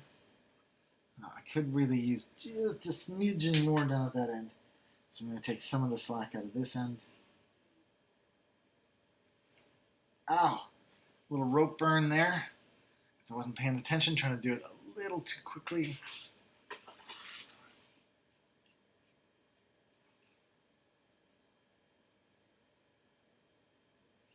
Don't worry, guys. The part where I burned my hand is still yet to come.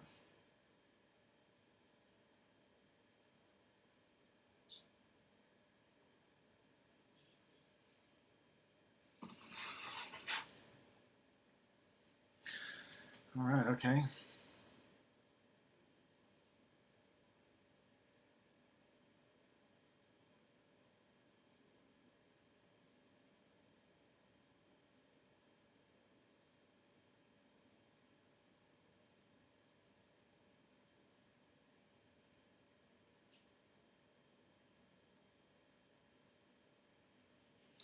So just before I put this down, it's time to put a little bit of glue in there. So let's move this out of the way.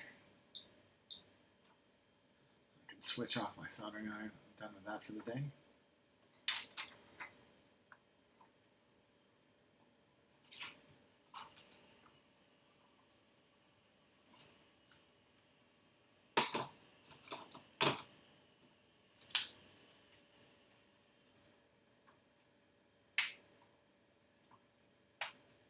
Turn on the glue gun.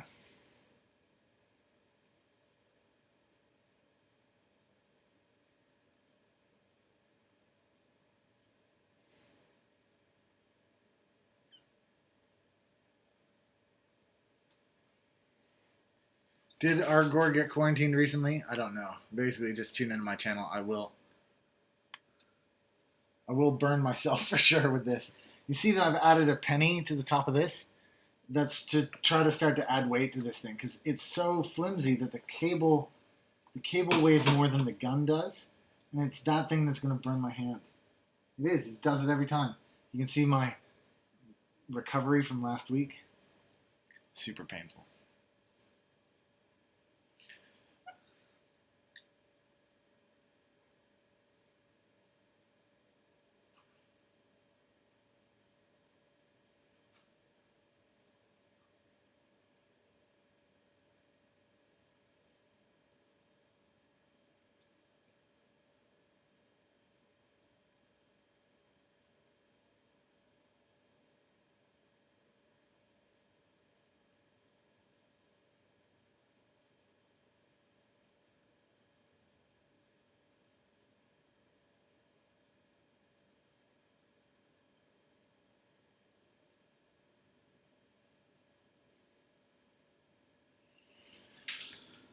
Oh, a little bit of warm stuff is coming out the end of that.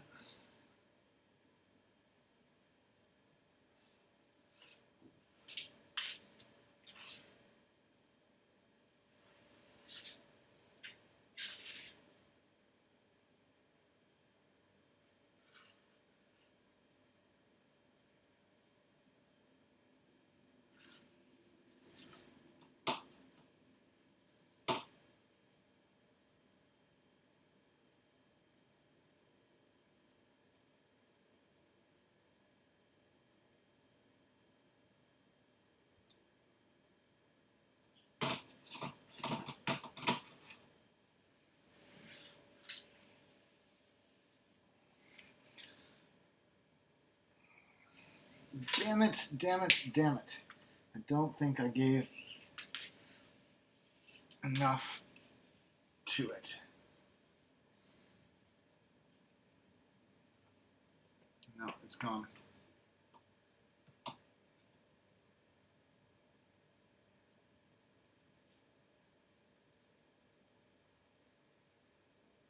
gone a little bit hard in there. I don't yet have the thing. Oh, that's it. I got it.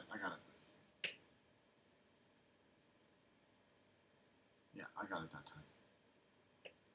Sweet. Okay.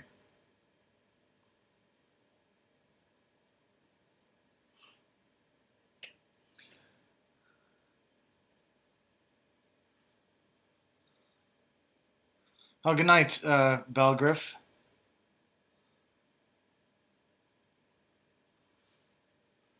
Okay, I'm just going to put this tip on now.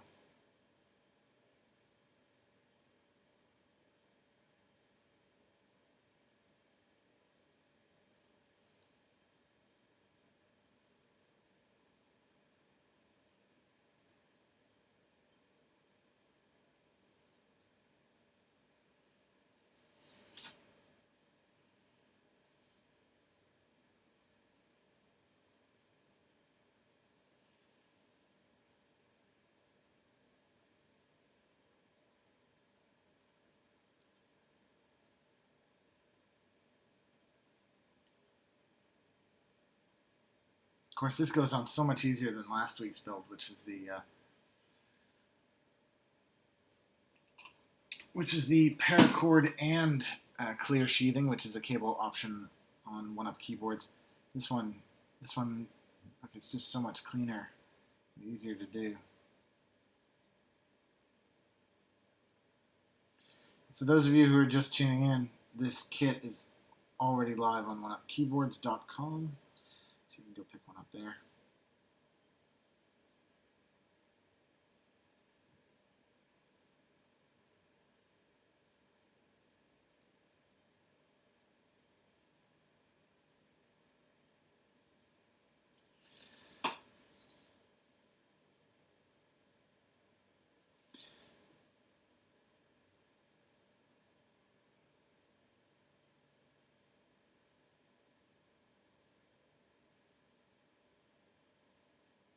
Sorry, they're just a little bit out of line, so I'm just trying to line them up a little bit better. That's it. That's perfect. That's how they're meant to line up.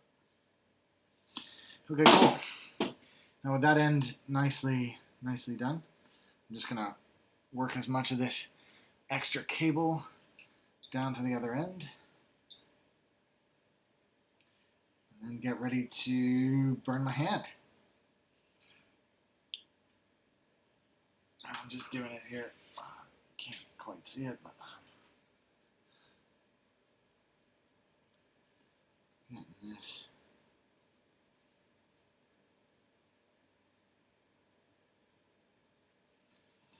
So just a little dab in there.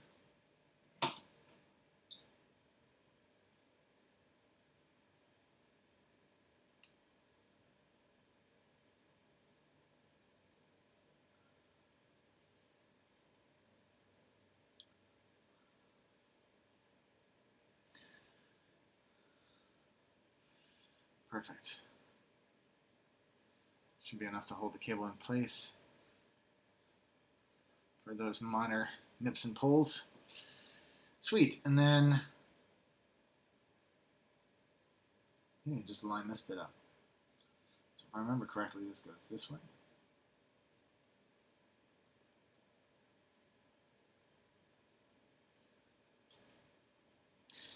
And then this fits in nicely over the top here.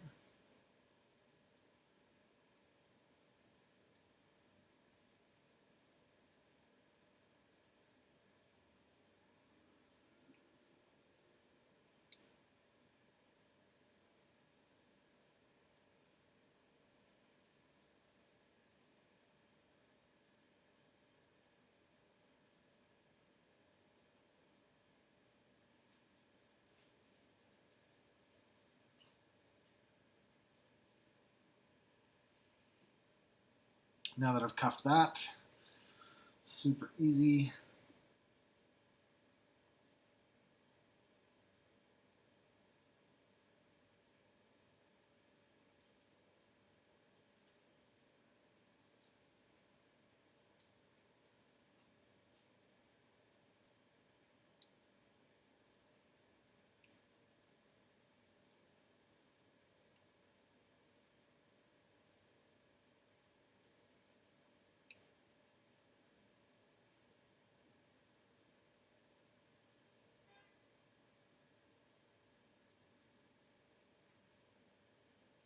I don't know if you guys can quite hear the traffic outside here, but something going on.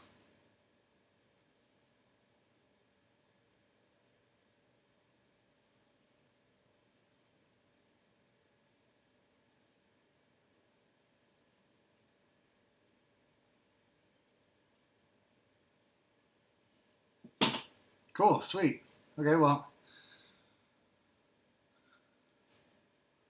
that's one end. It's the other. I can turn off my hot glue and avoid burning myself. Yeah. Why don't I just take advantage of this time though quickly to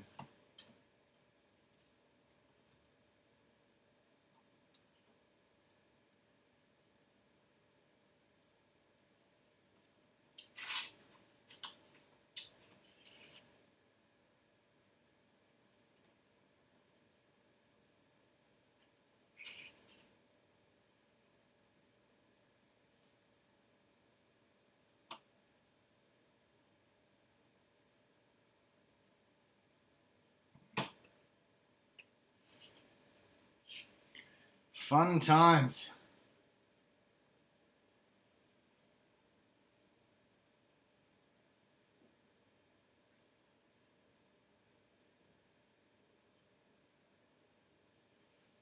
Okay. Well, next up is, I'm just leaving this cable off screen for 1 second. Next up is the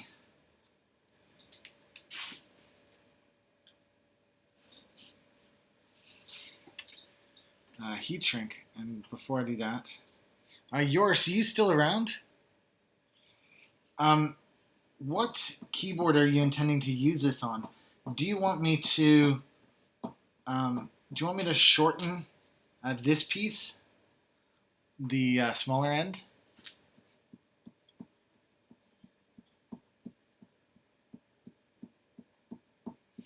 For example, if you're going to use it in a QFR, you'd want this to be about half the length. If you're going to use this in another keyboard, say something with an open back like an HHKB or a FC660M or Poker or whatever, you can leave it full length and it'll look probably nicer. Sorry, you are what? You are going to use this in a... You are going to use this in a QFR? Do you have a QFR? Oh, 40% the goal back. Oh, cool. Okay. So what would you rather? Do you want a short? Do you want a short back or a small back? Short or small? Sorry, a short or long. Did I say short or small? I did.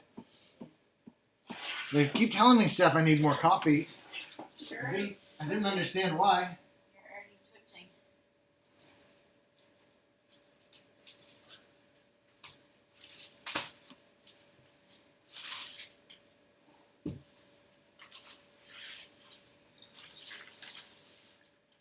Full length. Full length it is, buddy.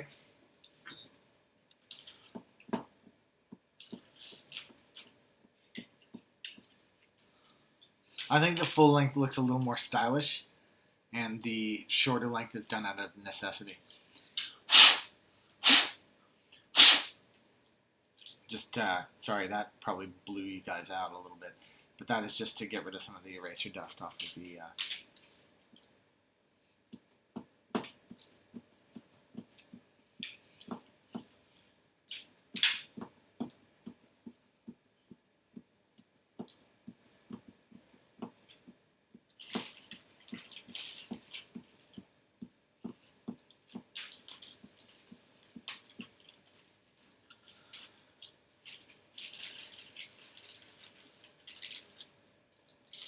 Kronos Invisible, welcome.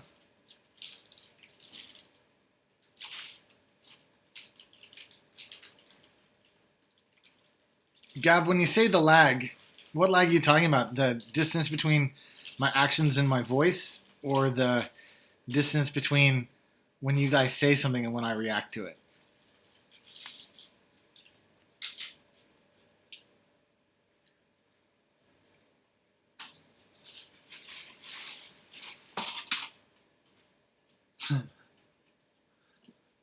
See if I can put that back up there. Ah, tabernacle. No, I can't because this is hot. See, I burnt myself now. Oh, picking up some super burny hot pennies.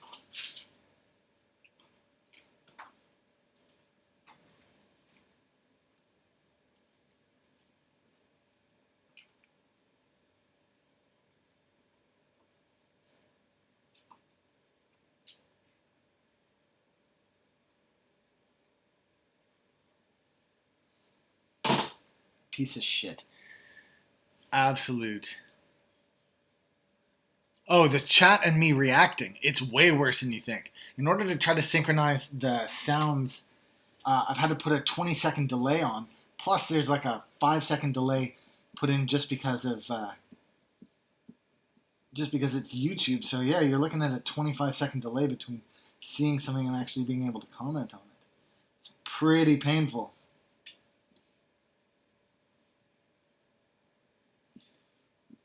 But far more people watch these as video on demand than do in the live chat. And while I appreciate you guys in the live chat for sure, I am aware that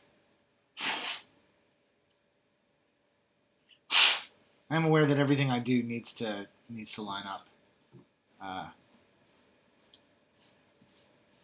on the video on demand.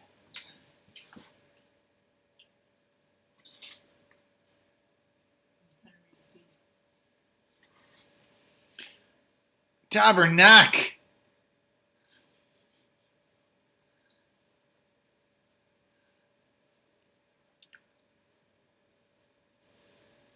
Yeah, I do swear in French. Did you just catch me swearing in French?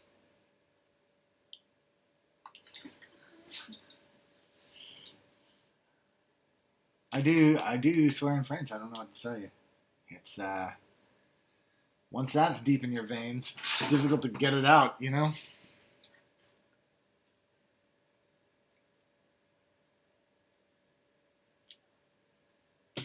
Tabernacle. Um, I might open the door here for a second, just to let some cool air in. Oh, it's nice out there. Wow, it's cold. There's snow on the ground. No. With all this leftover paracord inner, do you want to make me a thing to hang my... Yeah, I can do But now, exactly as planned, on cue, I have lost my keycap holder. that. You know, just set it beside you. No idea. Yeah, there's no one in the white bag over there. No, don't want that one. I want this one. Right here. Voila.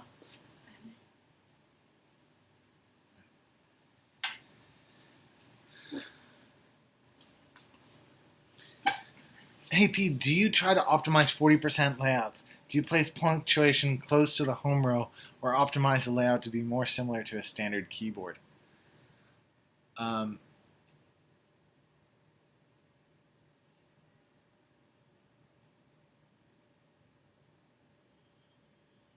Gab, I'm also reading your comment, which is hilarious and true. It says, when you burn yourself, you do swear in French.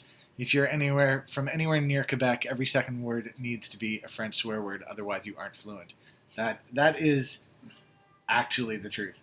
As hard as it is to admit, it's not hard to admit at all, but that's the way it is.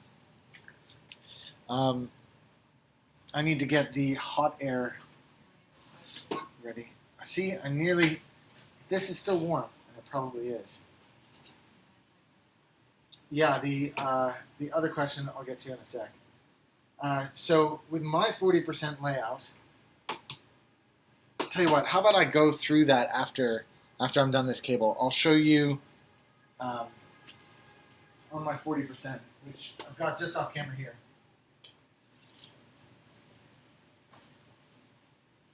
I'll show you how I've got it laid out in a minute. Yeah? I'll show you what stuff does what, and it'll all make sense. Cool. In a minute. I'm just going to finish up this cable first. Almost done it.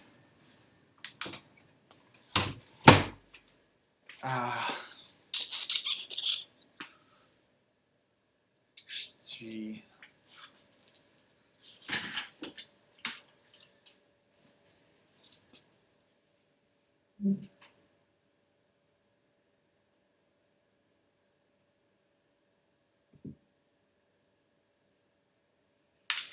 About row profile, I'd love uniform color alphas with correct legends. Well, I'll just explain to you which keys I've put where and how I use them. But yeah, I'm obviously using a crap bag, so it's a little more random than what you've probably got. But let's just give me a second and I'll go through it with you and just explain what I've put where. So with these, for those of you who've watched before, you'll know.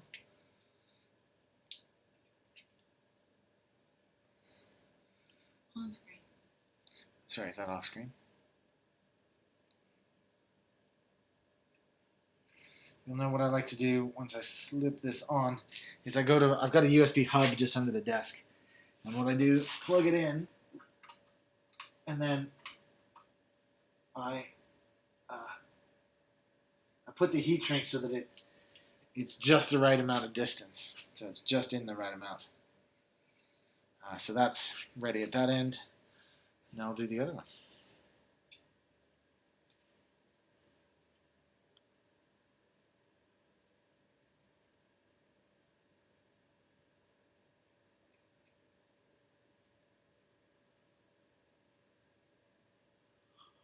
But honestly, I don't expect it to be perfect. What price range are you hoping for?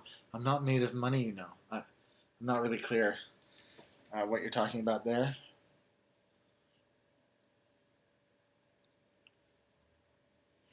Sorry, I'm supposed to be doing this on camera.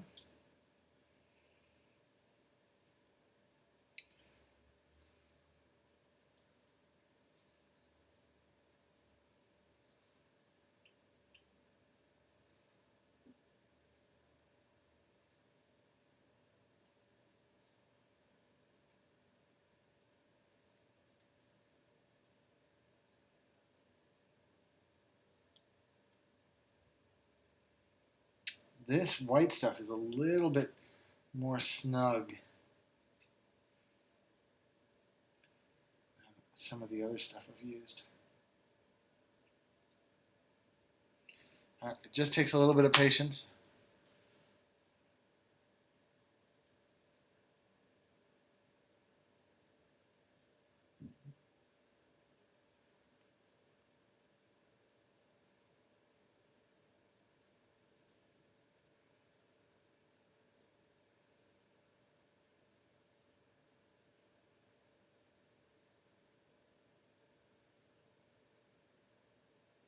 I just seen that X-Files ad, and I was just wondering to myself, what was the show that she was in recently, where she played the British cop? Oh, not Broadchurch. No, the other one. It was so good. What was that? The With the guy who ended up in. It was the something.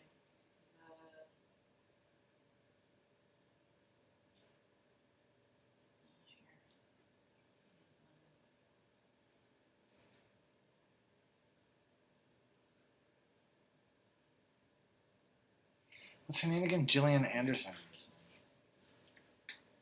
I didn't think much of her as an actress until I saw that show. That show was pretty darn good.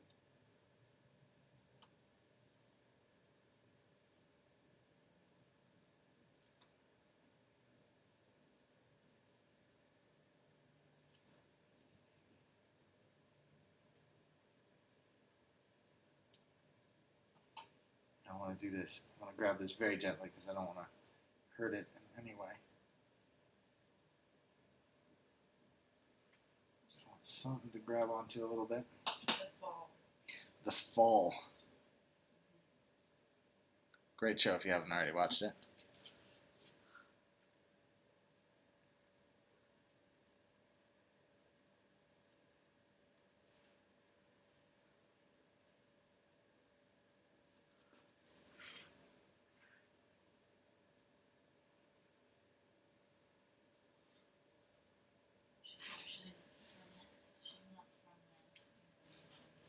She's not from England, no. Her accent was a little bit thick. But, and for those of you who can hear that, Surely you can't hear that. that's the sound of my cat pissing. Hey, Stanley? He's old and stubborn in his box. Just doing it off camera again, just measuring, making sure that this is far enough down. Alright, sweet. I can start blowing some hot air here. Comments? What's that? Any comments? You're reading your comments? Yeah, I'm reading the comments. They're talking about endgame keyboards, and Oh. you can do it all you want, but it's like happiness. Happiness isn't a destination, but a means of travel. There you go. Wise words. If you think of it as owning a good keyboard isn't about the good keyboard that you'll own, but rather the experience of having them. And that's not on. Alright, switch it on. I thought it was on.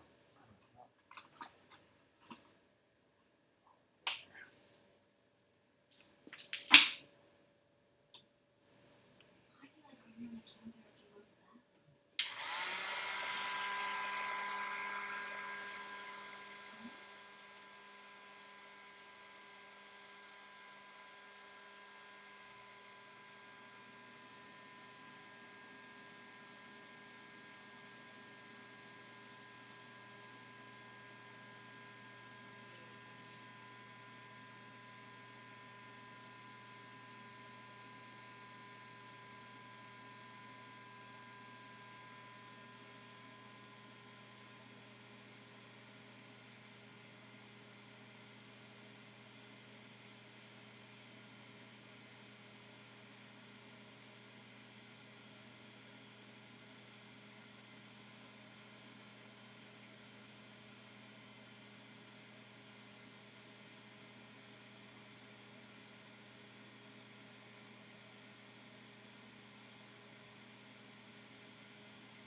Turned out pretty nice.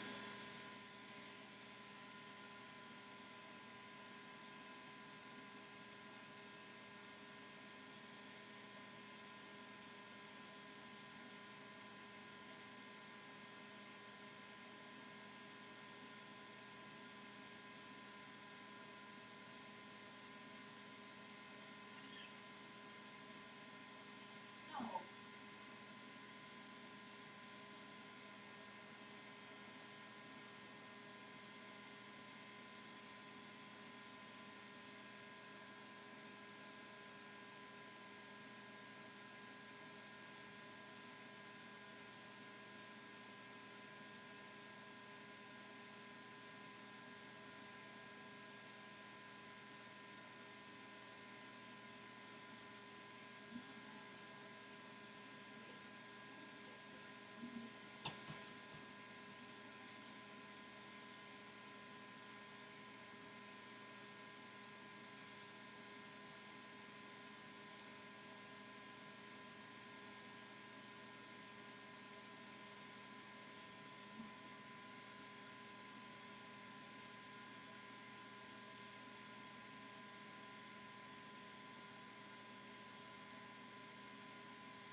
Well, everything was going great until just a few seconds ago.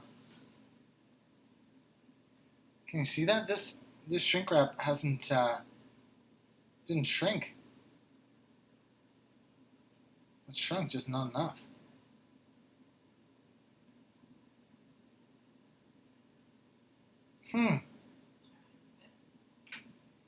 Yeah, I think I'm gonna have to try another bit, but that's weird. I don't know. Maybe I burnt it, like I got it too close and it decided not to shrink anymore. I don't actually know. This hasn't happened before.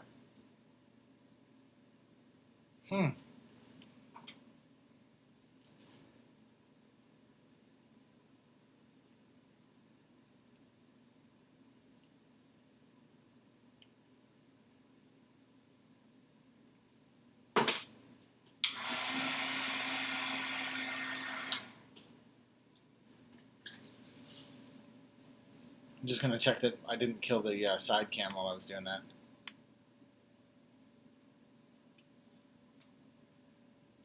Oh, side cam's still working.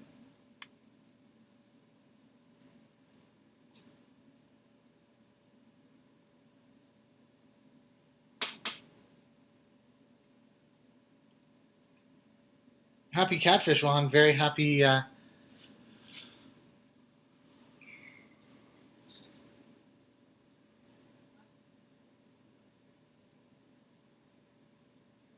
Pete, what do you think about putting blind trust into internet strangers? I feel like people dedicated to this community, it's kind of necessary, but I do know people who don't like GBs and stuff.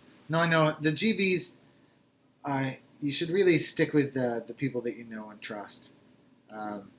You'll see faces be around for a while. You'll interact with them. You'll know that, for example, you'll know that Leander, who's often in these chats, has run a couple of successful group buys in the past. So you can assume that when you see a group buy coming up from him, that it'll probably work out. Equally, you know that we've been around for a while now in one-up keyboards, so you should know that like we're people you can trust. So I run these streams and stuff, and over time you kind of get familiar with the people and what they're up to. But yeah, if some random just pops up and you're like, and is showing off some really crazy board and has like you know, oh, he's been a member of Reddit for 2 years, but he's only got 50 karma. You think, wait a sec, what the hell's going on here? And so, I mean, I get that. For sure, I get that. But I just want you to, like, put it into context. They're not totally randoms all the time. And you can sort of figure out who's good and who isn't.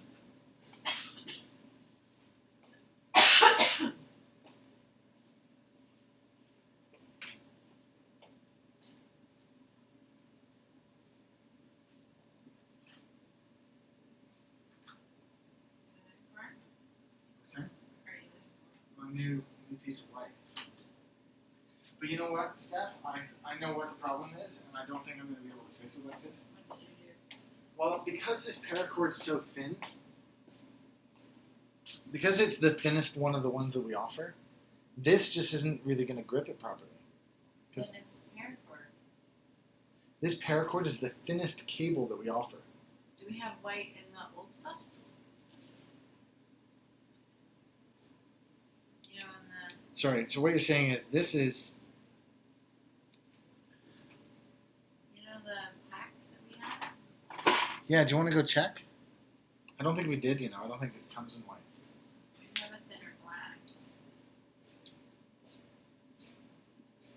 Those are in the bottom drawers.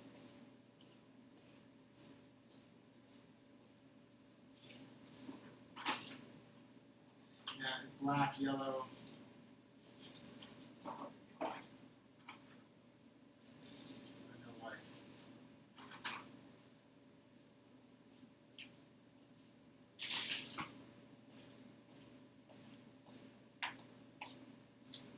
What are we gonna do though?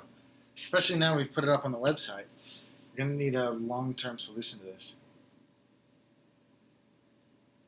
Well, it gripped the other side, didn't it? What? It grips this side. It doesn't. It just doesn't grip the cable. Do you want to try another piece just to see? No. Do you know what I'm gonna do? I'm going to just do it over the buckle. I'm not gonna do it over the cable. That'll help me. That'll save me. See? Solution. We're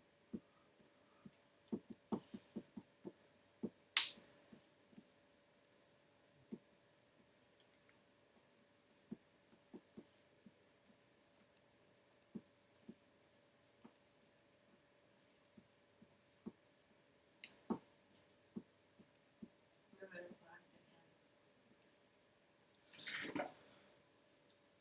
What are you saying? end. We're using plastic end. A plastic end, yeah, might be the right solution for this, rather than these metal ends. Do you know what I mean? Yeah, but look, those are. Hold on. What?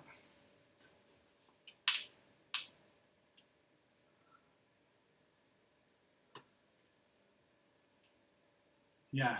So you must have a better one than we do. Can you take down the metal ones though for the time being? Why is it not going to work that way? The way you're doing it. I don't know the answer. Let's do that first. Try it first, and then we can take it down if it still doesn't work. So what I'm going to do now is I'm going to snip this at the point of the intersection here. So it'll just grab around that bit. So that's that much. So I'm going to slice off. I'm just going to do it off camera here, but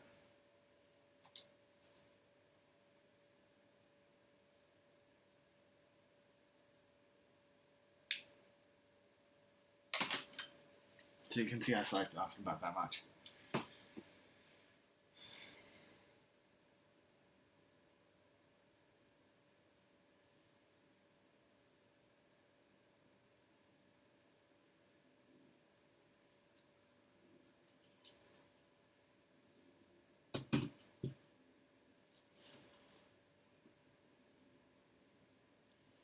Okay, let's see if this works. Let's see.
Success?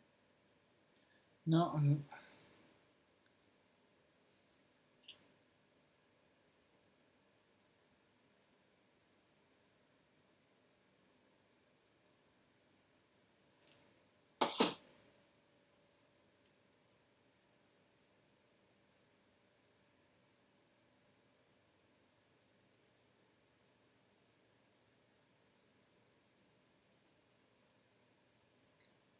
No.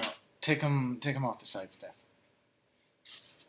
The plastic ones will work fine, if not great, but this is no good. Also, plastic ones on that one.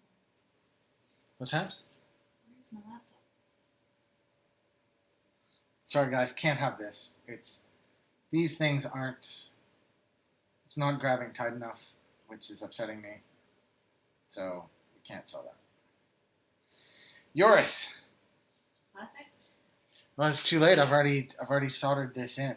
No, that should fit over the, or in the plastic thing. No.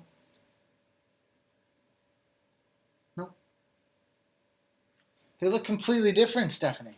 I'm going to show you guys on camera just to show what I'm saying.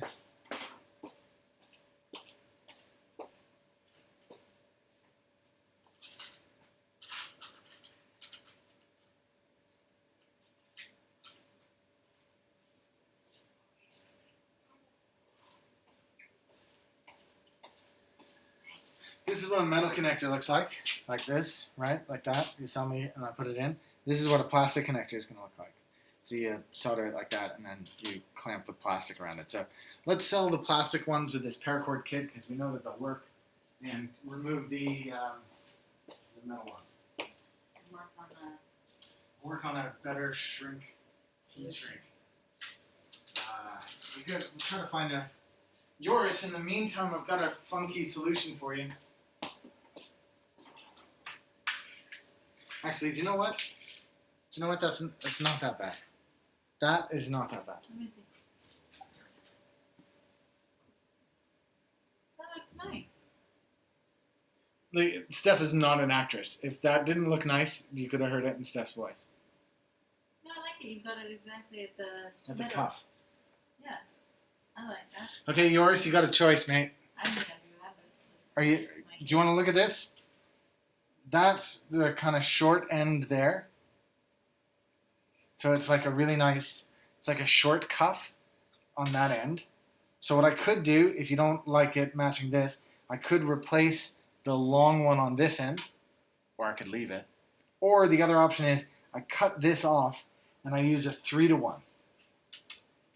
Now I've got 3-to-1 heat shrink here, but the 3-to-1 heat shrink doesn't turn out quite like the 2-to-1 stuff does. So it won't be thin, it'll be thick, and it's got kind of a glue layer. So that looks more like, just checking if I've got one.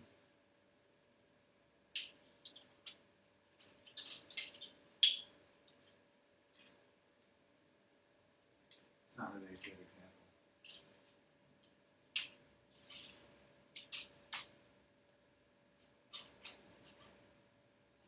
It looks more like this, even though this is a terrible example. But you can see how thick it turns out.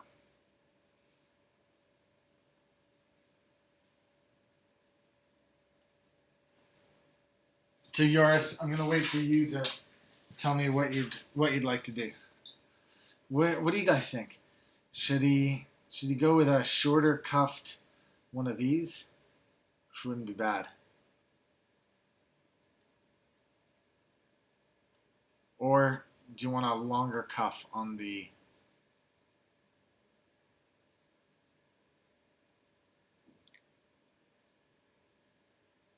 Make the mini side shorter for my OCD. The mini side, I'm going to make this shorter.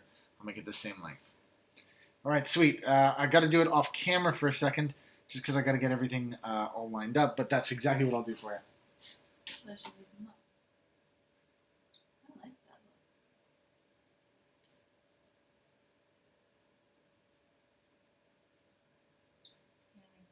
look. Okay, we're going to leave it up on the website then. I like that.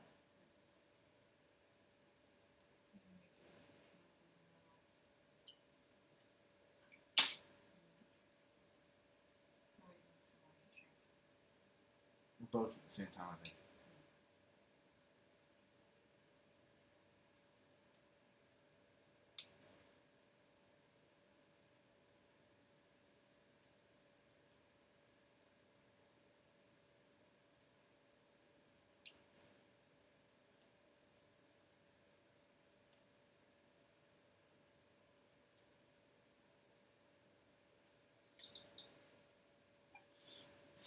Now, Yoris, I'm not doing it right now. I mean, I'm going to do it properly, but that much, you want it to match like that?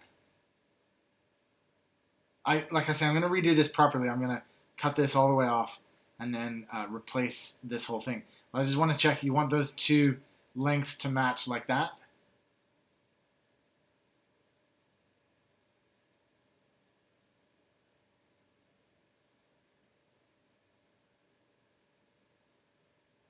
Yeah, that's what you want. I don't even need to ask you. That's what you want.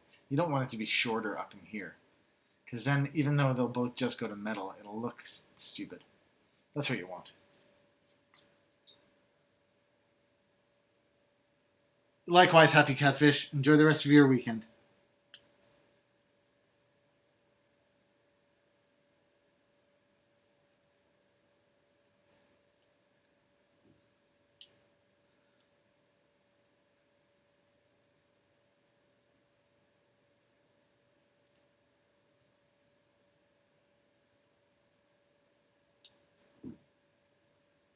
Yeah, totally, buddy. I'm gonna hook you up.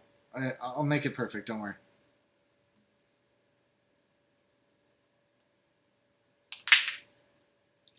But I am gonna recommend for anybody who's thinking about buying this, do the plastic ones.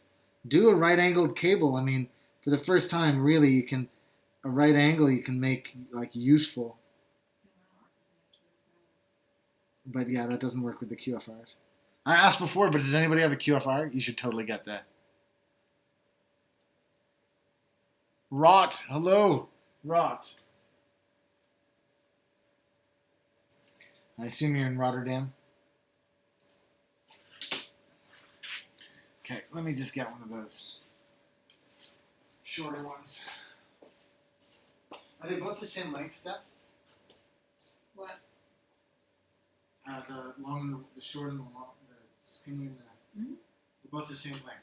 Yeah. So if I cut off the same amount is what I'm asking. Well, no, because the wider one... No, but if I cut off this much. Oh yeah, both of them. Yeah. Mm-hmm. Okay. That's how I'll measure. Okay. Move that off to the side.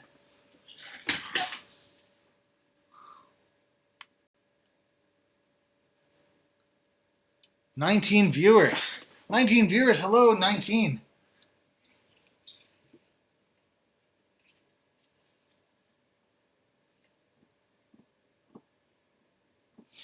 For those of you just tuning in, I'm currently building a cable. I had a little bit of an error in that the heat shrink didn't quite grab enough around the cable because the cable's so thin. So we've now launched the paracord cables on the website, but it's the first time I've made one, and because it's thinner than all the other cables, the heat shrink didn't quite work out like we'd hoped. So you're going to have to cuff it a little bit more than the other one when you buy that. Or, as I suggest, get the plastic kit. Do the plastic kit. It's super cool. The plastic, it looks good. It looks like tidy. I can't recommend it. But the heat shrink also looks cool. Especially when you can choose your own custom color for the heat shrink, yours?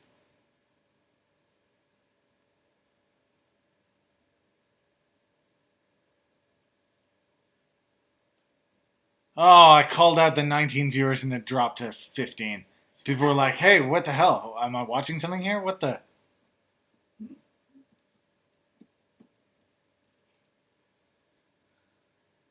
I don't want to watch anything. On YouTube, forget about it. It's the way of the world. So what I'm going to do, I'm just going to measure these two up so that I know that they're precise and exact. So I'm going to square that up a little bit first.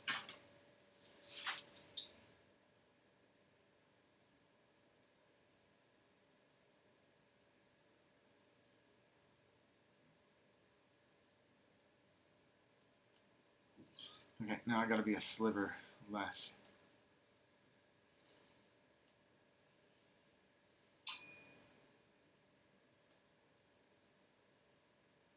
It's just work emails. Don't worry about it. I'll get to that.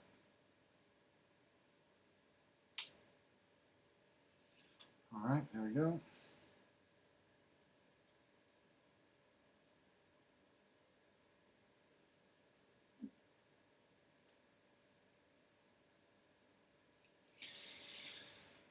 Okay.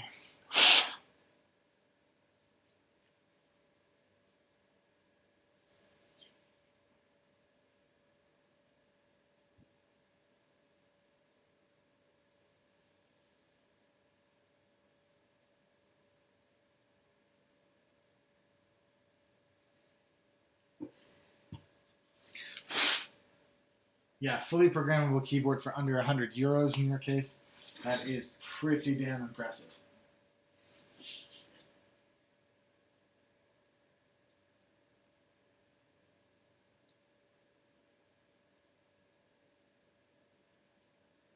It's a super keyboard too, I gotta be honest. That clean black on the outside.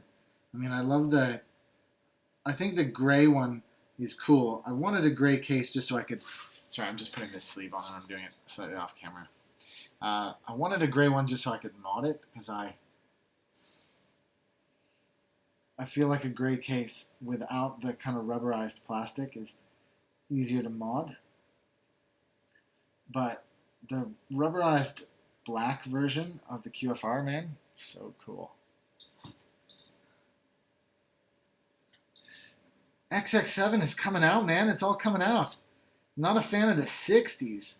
What?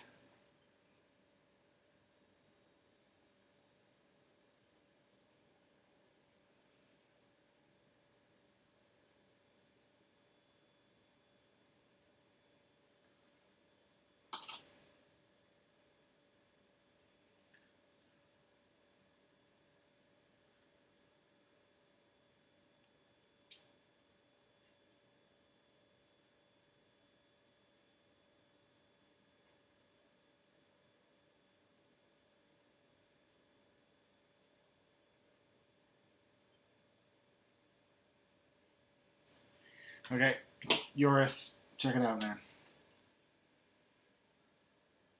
Oh, I'm just gonna scooch it around the corner a little bit.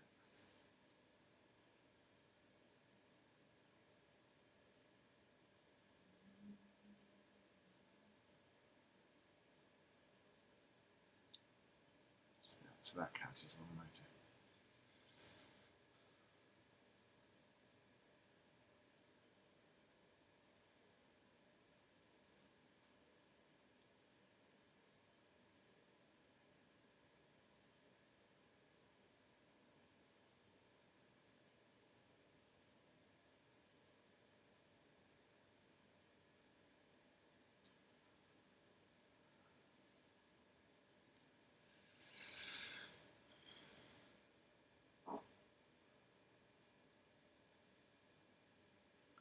It's gonna be perfect, dude.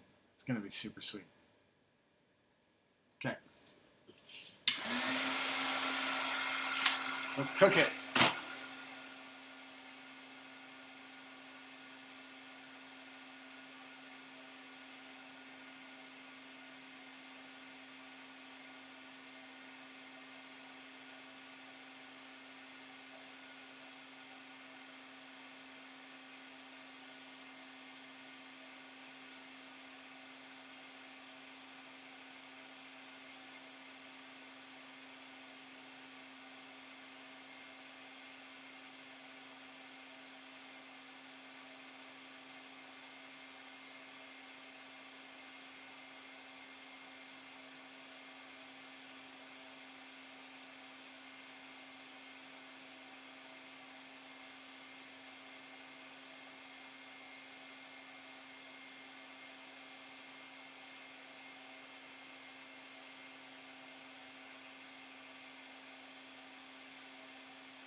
It's a little crooked. I'll straighten that bit out.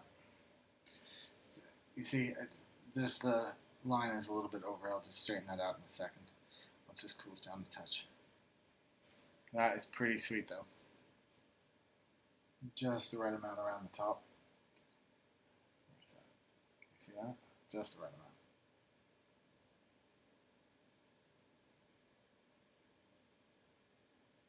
Still too hot.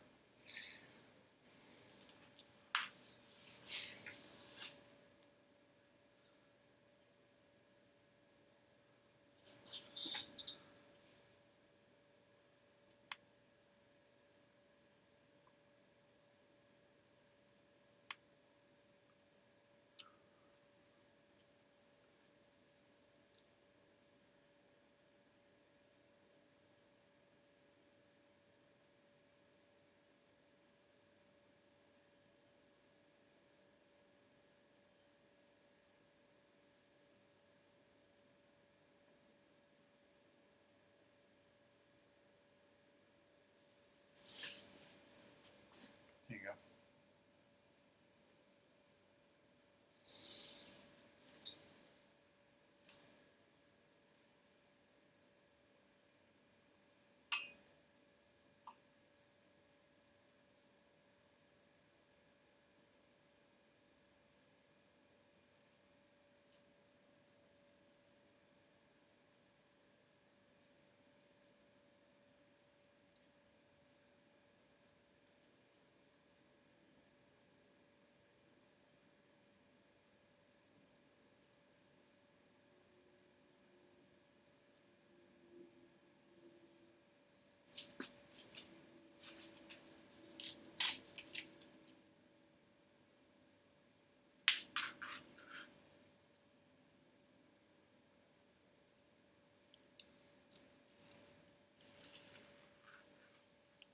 Down to just 10 viewers now.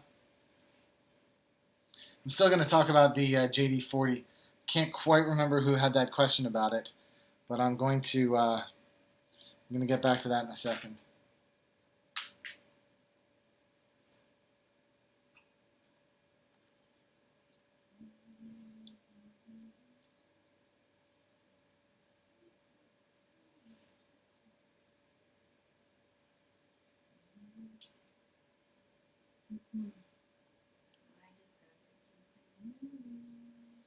You what? What did you discover? Look at this. This is a business account.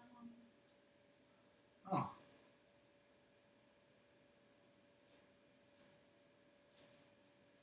Might just be able to upgrade the other one. Yeah, but we shouldn't. We should have the separate email because you don't want people thinking that.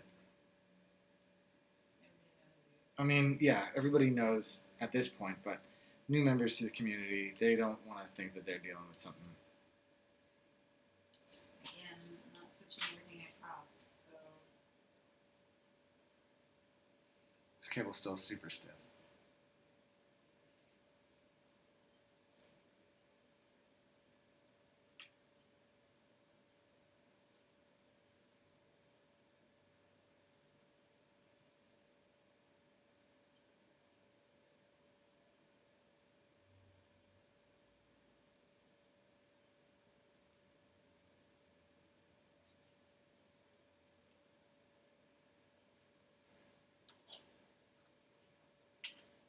also change the theme. And the other one.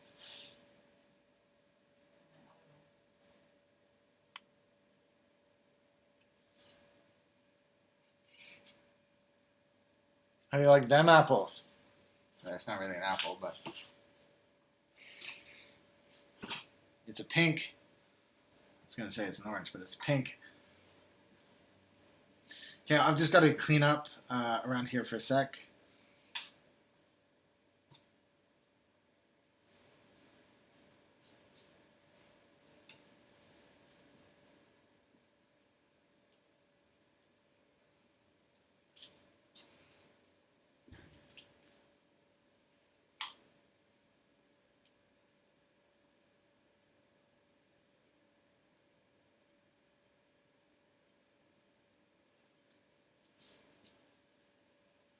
Yours, I'll leave that on screen for you to enjoy for a second.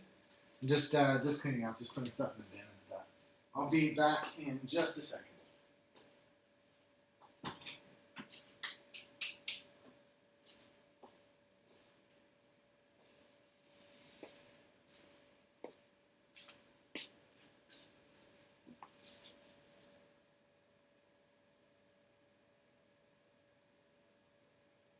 I wish we had white cable ties. Can we buy white cable ties?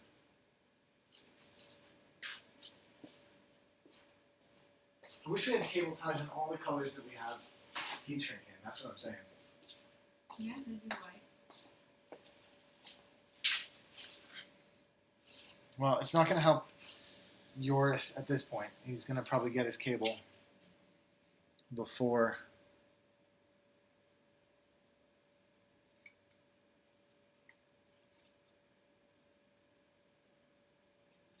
Just trying to make it look fancy.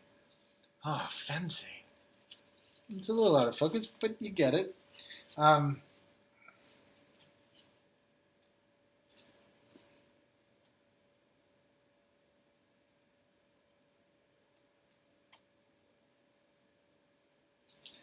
This should go back over here.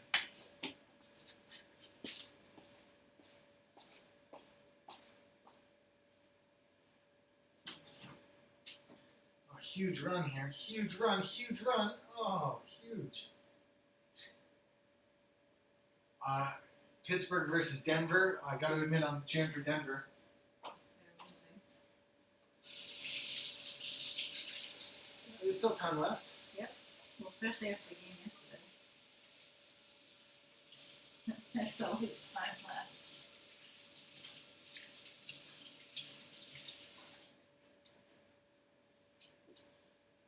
Do you have any football fans? Most of my guys at the moment are internationals, so Football means something completely different yeah. for everywhere else. I say that there's 12 people in here. American football fans. Yours, have you taken a screenshot or whatever? You happy? We're gonna move on.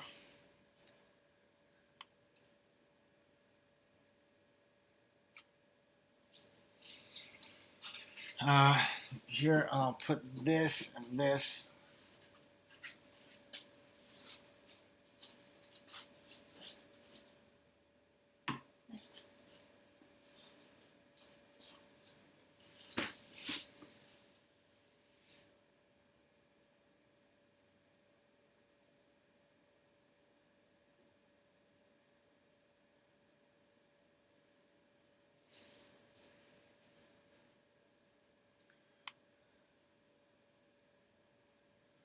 Okay, guys. Who was asking about the JD40? Are they still in the room? What do I do with my JD40? Well, here, the cat was trying to line it. The JD40. I'm going to go into my zoom modes here. Zoom 2. Ah, 2 zoomed. That's better. That's decent.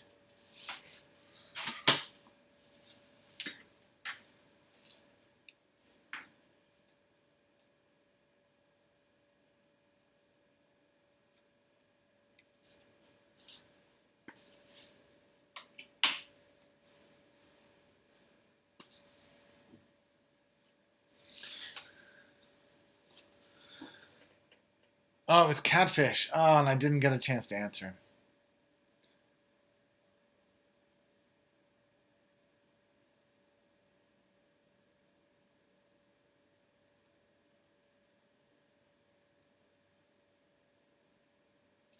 Okay, well, I'm gonna tell you guys so you know. It goes JKL uh, quotation. It's not quotation. It's the single mark. You know, like don't the apostrophe. JKL apostrophe. Um, this is my colon. This is my semicolon because it's more rare than my colon is. And then this is enter. And then this is shift enter or a command enter. And I also do JKL. This is a period unless I super it with another command. That's my period. And then this is question mark. I don't know why. And of course, because I'm a Mac user, cow and cash for life is Control C. So cash cow for life is copy. And I wish I had a cooler V because paste should be insane. But it's not.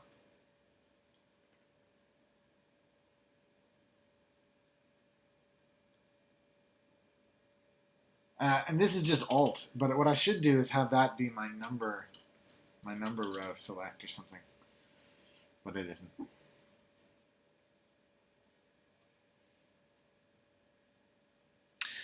This is one of the keyboards that I'm talking about when I get the springs in. I'm first going to do it to the KC60, but as much as I love the clears, on this, the Zelios has me thinking maybe I'd prefer it with lighter springs. Mine, of course, is a Control-Alt-Original. Oh, sorry, the glare is pretty intense there. Control-Alt-Original, number 21. This has the gone feet. I also have some silver gone feet, but I'm sticking with the reds because while I can't do it today because I don't have the right screws, I do, in fact, have a centerpiece that's going to go in there, middle bit. That's why I'm sticking to the red.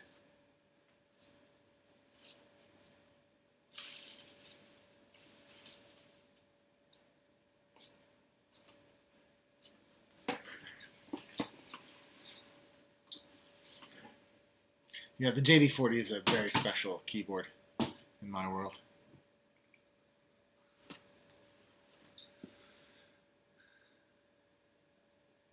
A text directly from text costs with feet, I think it's 150. Without feet, I think it's 120. I know because I asked. And I asked on behalf of One Up Keyboards, and I can tell you that their cost isn't much lower than that. Their wholesale cost isn't low enough that it's worth us doing that. In fact, Massdrop, when Massdrop sells them below.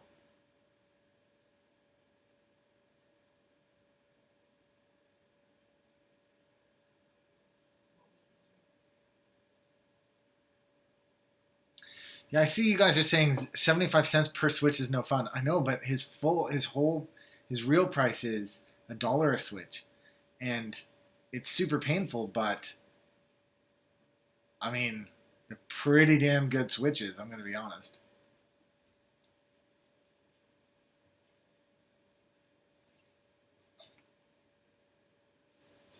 Yeah, the Zelios are kind of the best switch there is out there. Kronos, I have two text cases. I have this text case. blue with feet. Bought it on Mech Market. And I have another one. This is my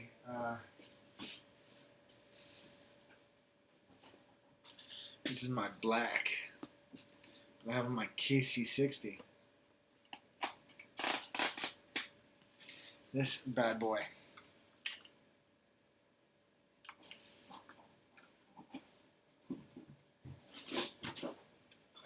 I'm going to zoom out here so you guys can see what I'm talking about.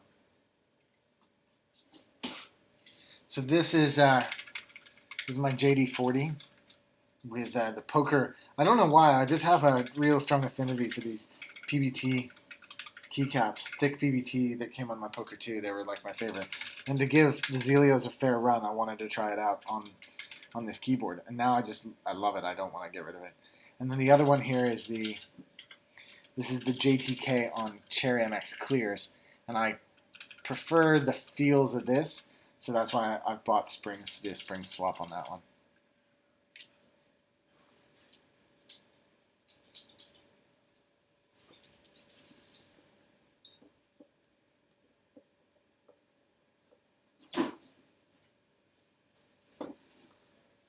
Yeah, I know there's Topre guys who swear that the only switch is Topre. I've got a couple Topre keyboards, but I'd rather have this every day of the week. In fact, I say that because I use this every day of the week, and I don't use my Topres very often. I like this though. This the Cherry MX Clears, and these switches feel really cool. The JTK switches. It's really a cool board, and it's the one that I reach for second most often at the moment.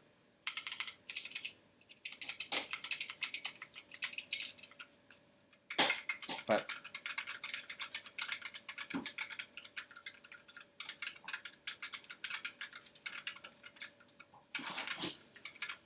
I mean, how good does that sound? Wouldn't you want that in your life all day? Compared to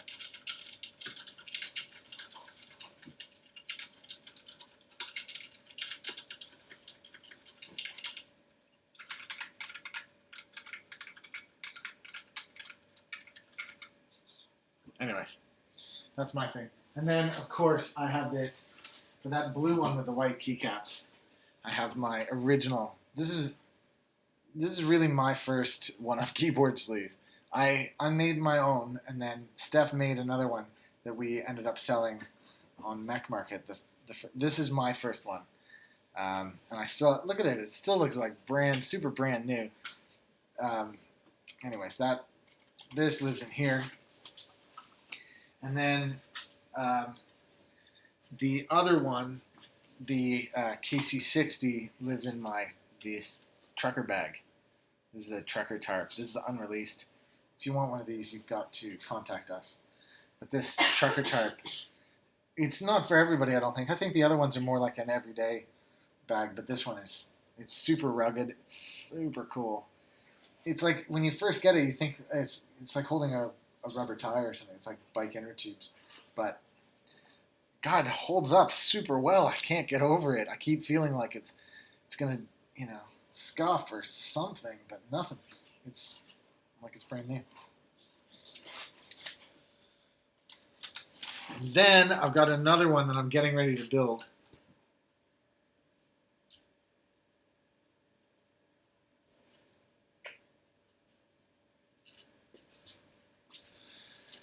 Let me show you.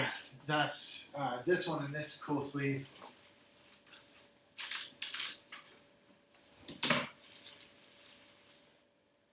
This is the crazy vinyl sleeve. It's the fleece that's this color. You see what I mean? It's the fleece, and it's just like a clear. It's like a raincoat in there.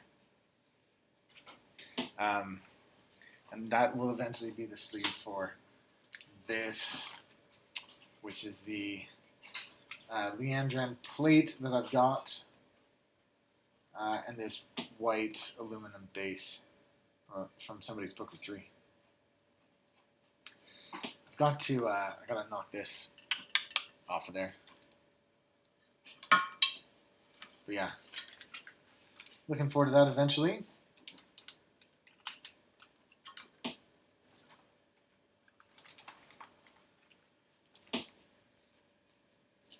All these weird sleeves, the unusual sleeves, you need to contact us about. They're probably not ever going to feature on the website. Like the trucker tarp, it takes too long. It costs too much to just have on the site. Oh, down to just 8. Dinner time. Is that what it is? It's dinner.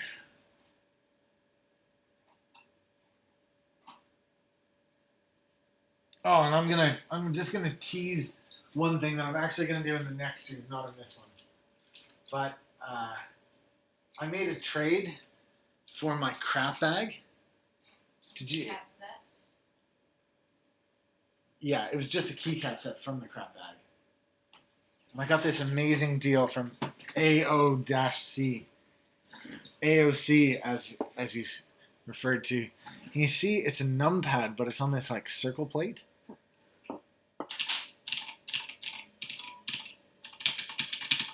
It's insane. This thing is so insane. I'll do this in another one. But basically, these are Gateron blues on some sort of crazy plate. I don't know. It's not a plate. On some sort of crazy PCB that he got from somewhere. And he wasn't happy with the functionality of the PCB, so then he hand wired it and then stuck these LEDs on the bottom, which is also insane.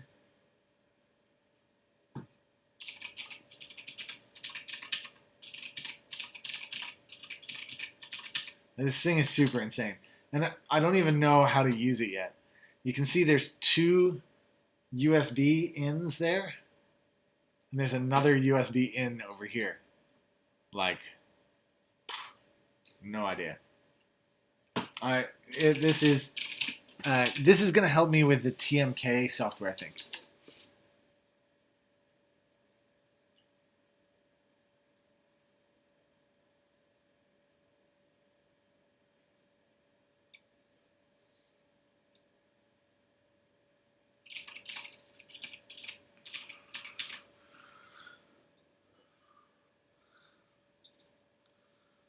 Yeah, well, you may have seen it when I got it, but I still haven't cracked it open. I still don't know what the hell it is. I've got to run the TMK software to see how it goes. The guy who did this, AOC, is a really interesting dude. He also traded me another keyboard. Oh, hell, go on, Pete. And again, I'm going to review this another time, too. And what's so cool is he had a name for this board. He called it number 7, which I thought was fascinating. Number 7. So there is number 7.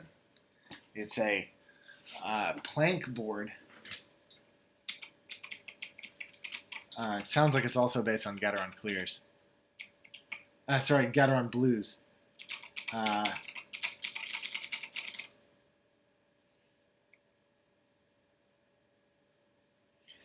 What's even crazier about this one is, and you can't see it, but this is also hand wired. You see that in there? Well, what's really crazy about this, see this here? This is a battery because this is actually Bluetooth. There's a little switch there to switch on and off Bluetooth. See what I'm saying? This guy, he's so insane. Anyways, he traded me for this thing. And it's super cool. It's super light and number 7. You know what's really cool about this board in particular? I don't feel like I own this board. I feel like I'm the curator of this board. Isn't that weird? You know what I mean? Like, I haven't hand wired a board yet. I'm threatening more and more.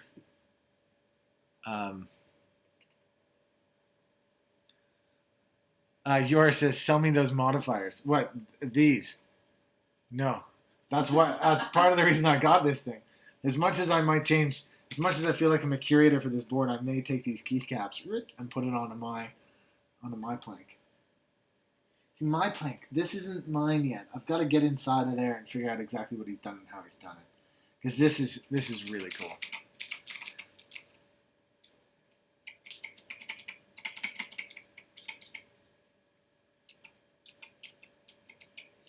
Oh, Kronos Invisible. I'm in love with Tech Matters V60s with the lipped text cases. Yeah. Yeah, we've got a bunch of those still in stock. You should. Anyway, I'm gonna put this away, but this is amazing. I will play with this, and I'll play with it with you guys. So you'll get a chance to check that out next time.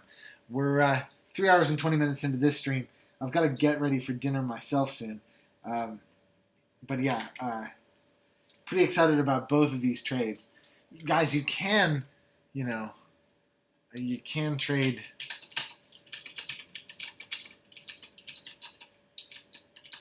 You can trade for really cool things on Mac Market.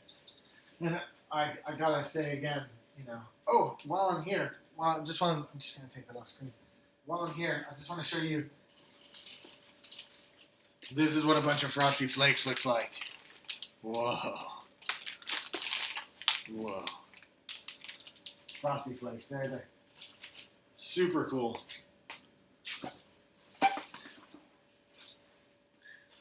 You guys have seen the Frosty Flakes before, right? You saw it in my last stream. I had Steph swap a Frosty Flake into her computer. Here's what the dead half of it looks like. Where is that? Here's what the dead half of it looks like. Yeah, the dead half is in. This is the bit. This is the bit that came out of the. That comes with the QFR. Yeah, came out of the QFR. You just pull it straight out and push the other one straight in. Yeah, there's no soldering or anything, which is possibly the coolest part. Well, I say possibly. It just means you can do it really quick.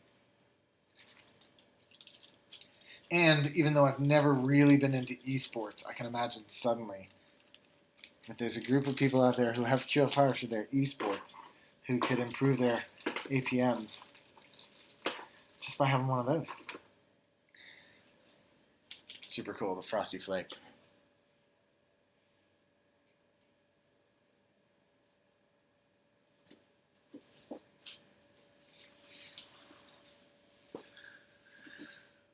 Cool, well,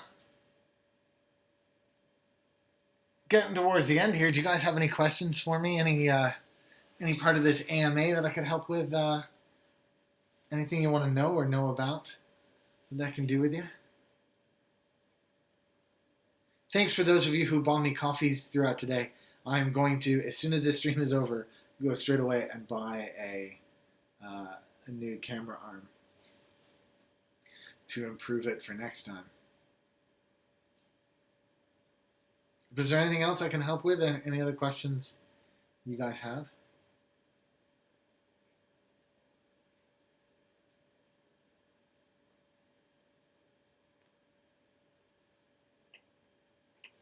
This keyboard here, I've got another keyboard I've got to put on Mac Market. I may even do that today. But this one here is, I'm getting worried about this one. I'm getting worried about this one because this one isn't, so far it just hasn't made it into my rotation. And I just don't know. What? This is the Cool ES87 Cherry MX Clears. And I've swapped out, I do it all the time. As soon as I get a new keyboard in, I straight away swap out the keycaps. This one had really nice keycaps on it, but I decided to go with crap bag on it. And it hasn't made it in yet. I don't quite know when I'm going to use it.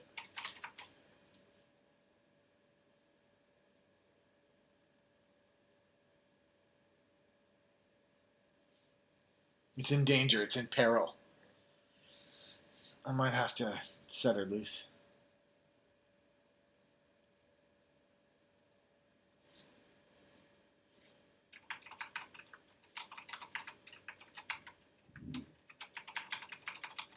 I traded for this recently. I'm trying to remember what I traded for it.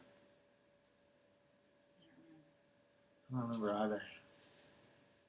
It's a super nice board. I wanted Steph to try out MX Clears, and she basically went like this. I don't like it.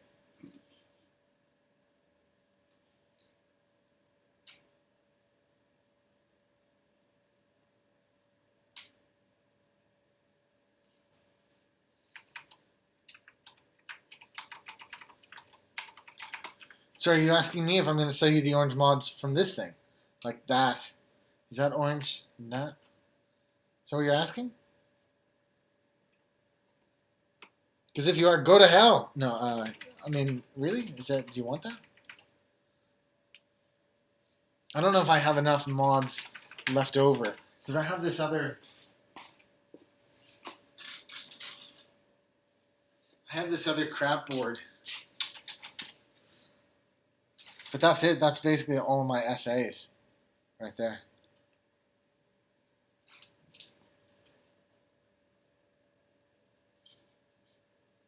Kronos, I know. If as soon as I put it up on Mech Market, somebody will take it. But the problem is, you never really get the value. You never really get the value of your board. You know what I mean? Like, I know you get a decent price on Mech Market, but you never, then I'll be without it. And then even though I don't currently use it, I'll never have the chance to use it. You know what I'm saying? I still don't need it, do I? Still don't need it. You don't use that size. You don't use a TKL. You've never brought a TKL board, ever. I know. You can explain. I know. Don't look at me. Well, I don't know, but wait. But if I had a workstation, like you've got a workstation, I'd want a TKL. Would you? Yeah, I mean, I bring the 60 back and forth to work because it's a portable. So does a TKL. What's that? So does a TKL. I know, but it's like...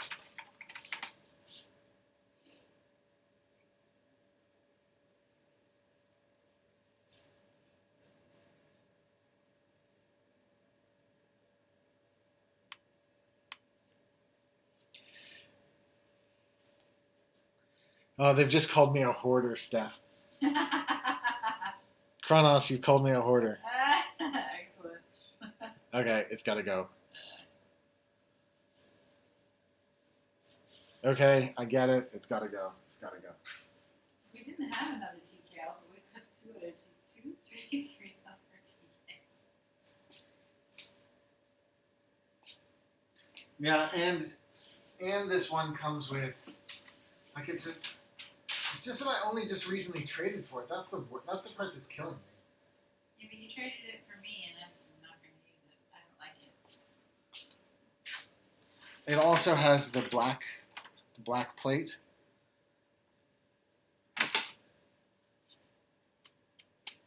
And it has its keycaps, and it's got a box and everything. But yeah, I know that I'm done, aren't I? Such a nice board.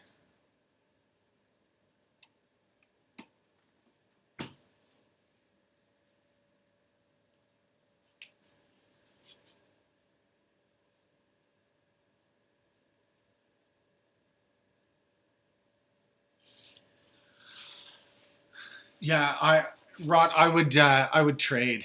I wouldn't. If you start soldering and desoldering stuff and something goes wrong, then your board is pooched and you lose all of your value. If you trade, you can trade it for something that somebody else will enjoy. You'll enjoy what they're trading. And the thing with Mech Market is you got to be patient. Like, put something up, and if it doesn't go straight away, that's okay. Like, that's okay. Sorry, this is a cool Kronos.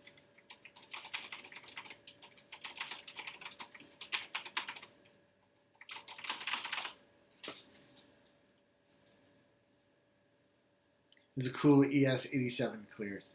And the thing is, I always wanted a QFR with clears, but this isn't a QFR. This is cool. No, I don't think I'd leave these keycaps on. I'd take these keycaps off and keep them for another project or something.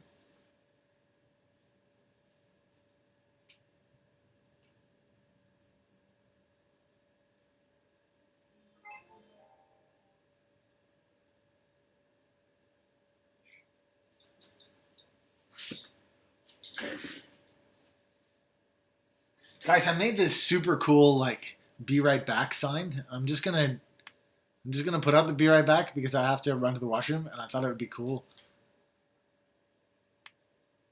Yeah, how cool is that? Okay, I will be right back. You guys just keep going. I'll be here in 1 second.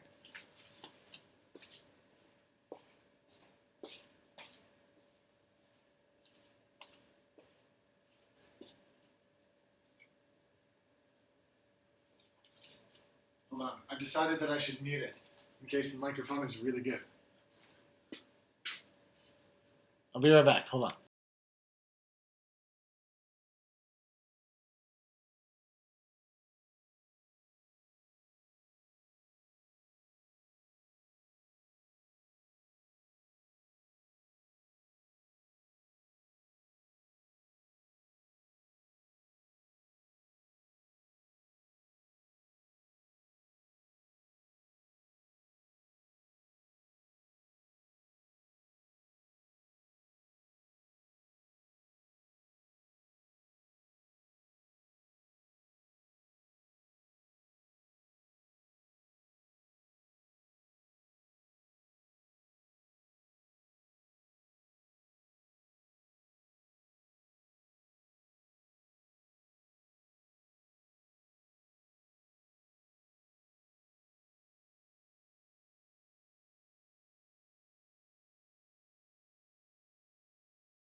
Great use of the be right back board.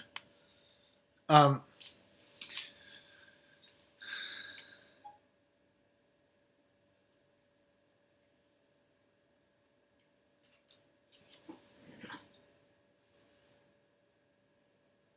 Chronos Invisible, you said which is better in terms of quality, build quality? I would say between the Cool and the QFR, I would say they're exactly the same. I would say, like, I couldn't pick between them. In fact, if it wasn't for the slight design changes on the case, I don't think you could really tell the difference. But let's suppose I was. Let's do a quick buyer's guide here. Let's suppose that I was going to be actually choosing, and again, this one, this sleeve you gotta get rid of. This is stupid. Let's suppose that I was actually choosing. Which one would I actually rather have? Okay, let's talk about the differences. Look at like real pro styles. Like, what is the actual difference here? Well, you can see that the Cool is a little bit wider. It has a little bit more buffer on it than the QFR does. Okay, now you can't see it here, but the keycaps are have a better font on the Cool. The font upsets me on the QFR, so I'm going to give, even though you can't see it here because I don't have them on there, I'm going to say the Cool has the advantage there. Cherry MX Clear, you can only get in the Cool, you can't get on the QFR, which I think is a major downer. But one other thing I just wanted to show you guys here, and one of the determining factors of why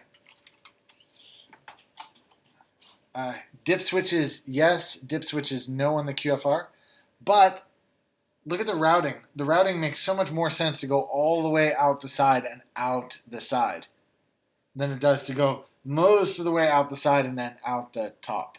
I think that was a silly choice, and I don't actually understand why they made that choice there. So in terms of cable routing, the QFR wins. Like I say, dip switches are great. It's an advantage over the QFR, but the QFR, along with your Frosty Flake, wins in terms of programmability and difference. So you've got now, I think, I don't know for a fact because I haven't looked recently, but I think a Cool outprices the QFR. So in terms of which would I actually buy, I mean, but I can't get Cherry MX Clear. So what do? Well, I don't know the right answer. What I can tell you for sure, though, is you could buy Cherry MX Clear switches, replace the controller on this, and do the swap easier.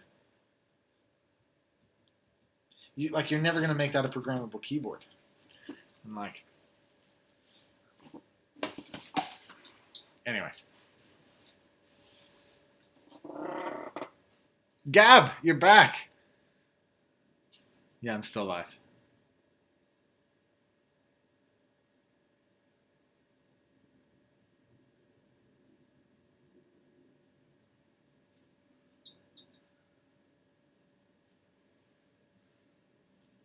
Three hours and 30 minutes of liveness. I understand now why they got me the coffee earlier.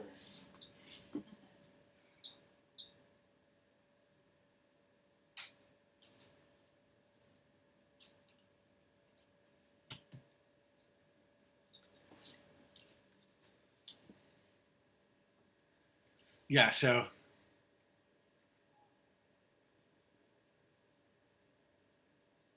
Gab, you should be, dude.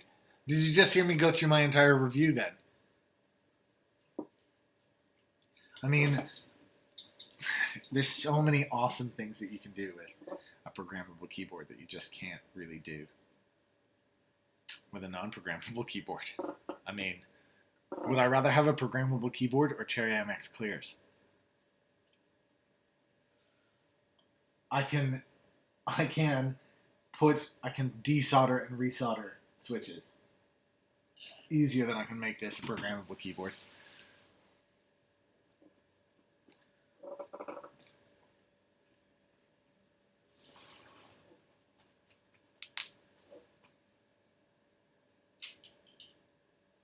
Cool. Do you guys have any other questions or anything you want me to check out or do?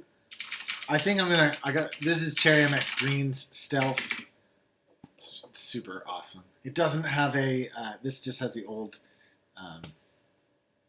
controller in it.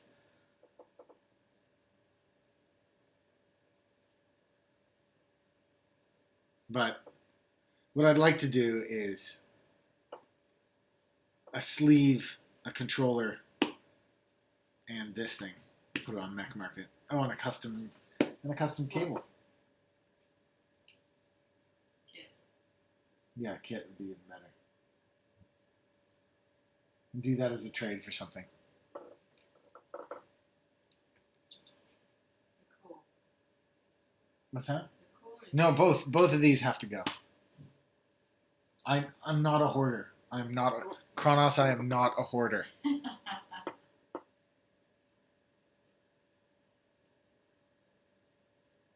Gab, you missed the review, but you got the gist of it. Get one of those. Yeah.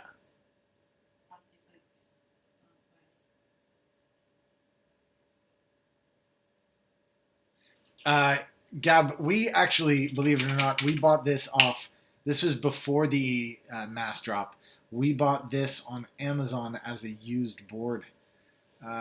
There was some sort of crazy Amazon seller who sold this to us. And I mean, when we got it, it didn't come in the original box or have the key puller or the cable, but you can see these are ABS keycaps, and this keyboard has not been used. I really don't know what the story of this keyboard is, but I can tell you that it was not. And then we took these keycaps off. I've only just put these keycaps back on it because we're going to sell it or trade it.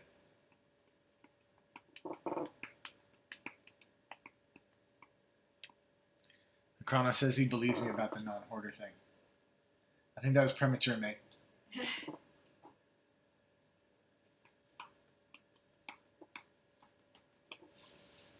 This is definitely not going on.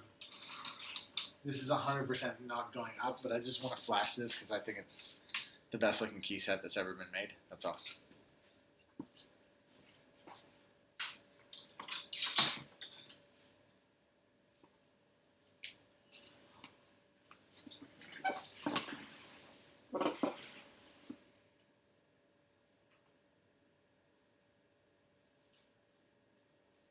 Rock. Yes, I use all of my keyboards. Ish, yeah, except these two.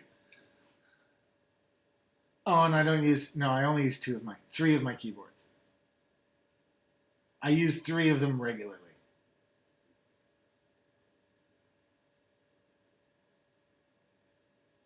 And I just got another one to use. I haven't had a chance yet to bring it to the office. And that's this one that I showed off earlier. And the only reason I haven't used this one yet is that I don't have a sleeve for it. But given how tight the sleeve on that was, I might even try this. Oh, it's much too big, but I'll still use it. No, it's much too big. Much too big. I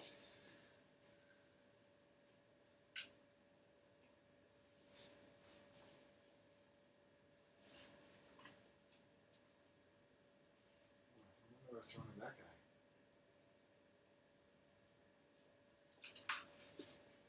Lining? What's that? Lining? Yeah, probably. This sleeve could do. This is our least popular color. I think it's cool. It's very. Hawaiian. Is it Hawaiian Tropic? No, summery. Winter. Yeah.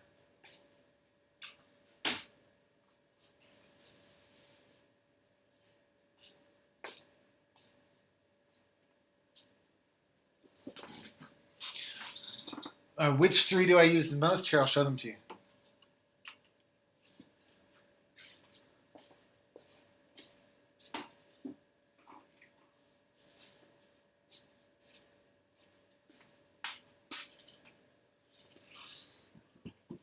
JD40. It's number 3. KC60. Number 2.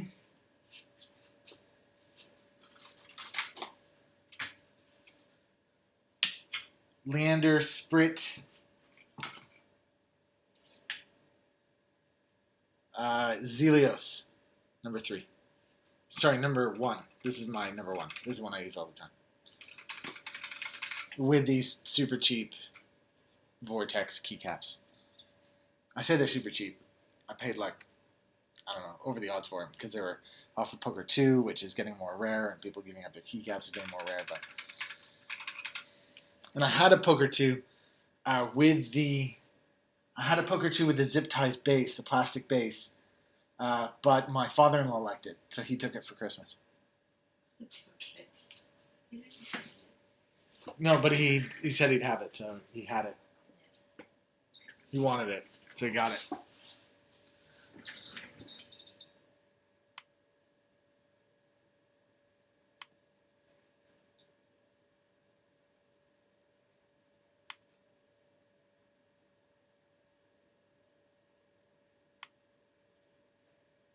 Oh God, that looks really nice.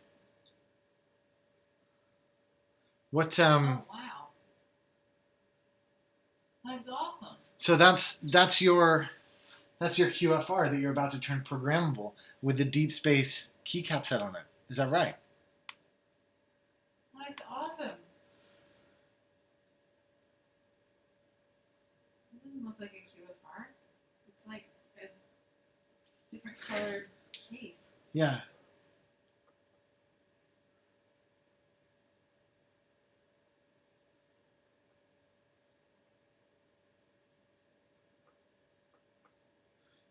Purple Bamboo, recommendations for a keyboard with floating keys under 150. Sorry, what does floating keys mean? With floating keys. Like a base, just a sandwich with the keys floating on top. What? I don't know what that means. So look, wait. Mine is not. Yours is. See, they're above the base. Do you see? Oh, you're saying a low profile bass. Like that. I'm guessing.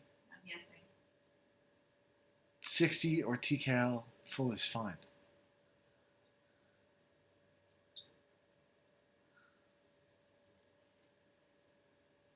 Mine don't look like they are, but yours do.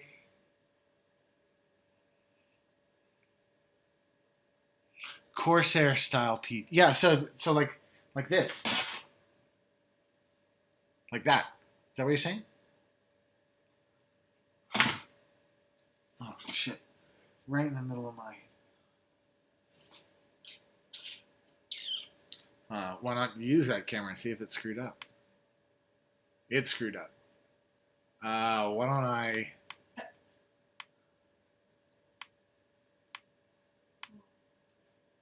we go. It's better, isn't it? Back her up a bit, maybe. A little close. Yeah, it's a little close. Well, let's switch back to overhead. This is really what we're up to.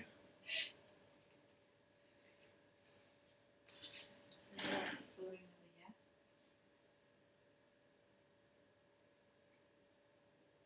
a yes. These guys are all over it, Steph. The floating keyboard thing, they're all over it. There's Varmillo suggestions. They're all over it. What would you say?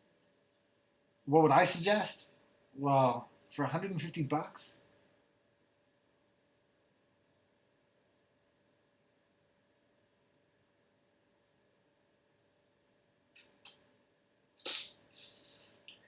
$150, I would suggest that you get a QFR and a Frosty Flake. It's not floating. I know, but I'm just saying. If you had $150, I would. I don't know. Why else would you have something different?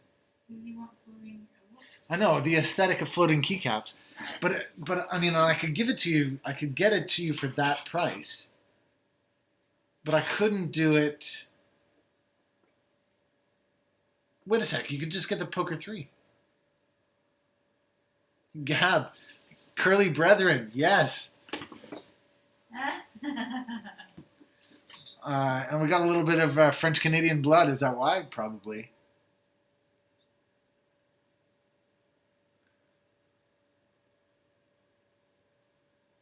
Yeah, the Poker 3s, like, the only thing with the Poker 3 that I'm not, like, the Poker 3 is a good beginner's programmable board. No, it's actually Banggood, and Banggood is a website.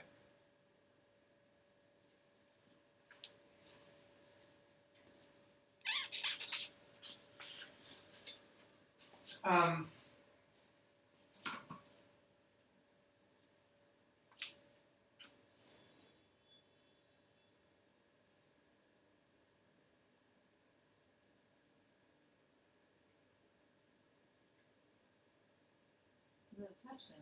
I don't know. I'm trying to figure out what it was. Is that a touch back? I suppose is the question. I don't know what that was. It's a close game, though. Yeah. It's Rod. You're spelling it wrong. Is the truth? It's Spell it. Banggood, isn't it?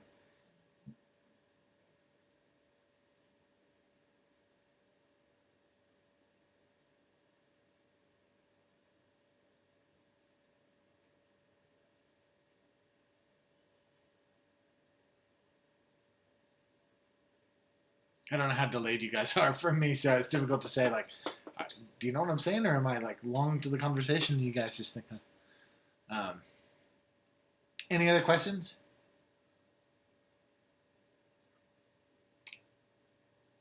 Well, I mean, yeah.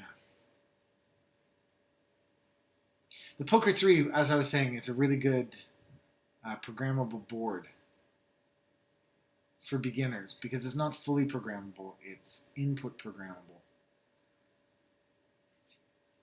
And if you're really looking for that floating keycap look, that's probably the best one to do it.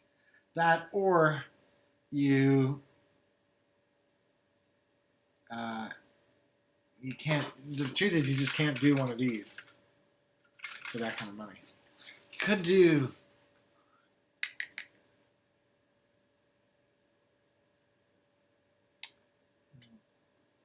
I don't know.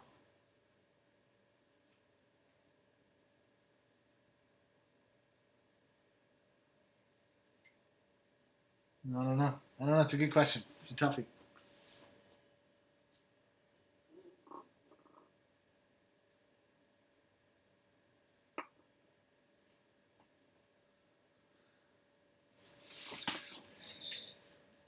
Conley 33. I'm having a look.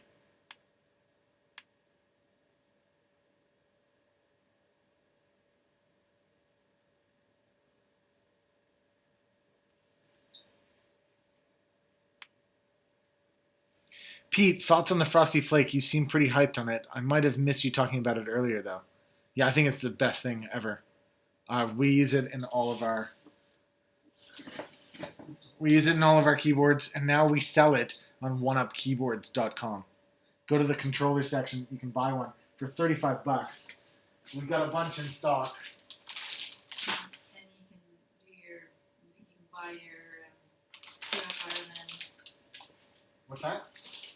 Yeah, if you don't already have a QFR, buy the QFR. There's a link in the about section. On Amazon, the Cherry MX Blues with rebate is currently $55. Sorry, $59. So it's $95. What's that? With the Frosty Flake. You buy that and a Frosty Flake. And you get a fully programmable brand new keyboard with cherries. Genuine cherries. Like, think about it.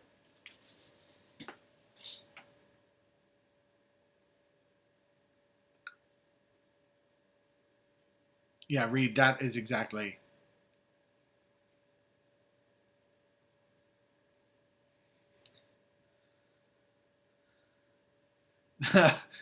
XX7 has hit the nail exactly on the head.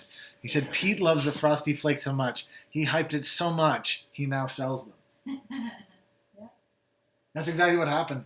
You like the programmability aspect. You want to be able to make it whatever. Yeah. Do whatever you want it to. So that's what happened. I got in touch with. I had a QFR. That was my first ever keyboard. Then I got a Poker 3 and discovered Poker 2 and discovered programmability. I'm in love with it. Yeah. Then I couldn't live without it. So I was like, well, my QFR is wasted. And then I read online about a guy who is making the Frosty Flakes, the controllers to make your keyboard fully programmable. So I bought one off of him. I made a YouTube video about it. If you haven't seen that video, you should go check it out now, how to install a Frosty Flake. So then I started getting emails from people asking where they could get Frosty Flakes. And it just got to the point where I was like, we own oneupkeyboards.com. We get a lot of visitors to the website. We might as well make it easier for people in the U.S. to get their hands on one. That's it. That's the full length of the story. And now, yeah. And now we're buying them.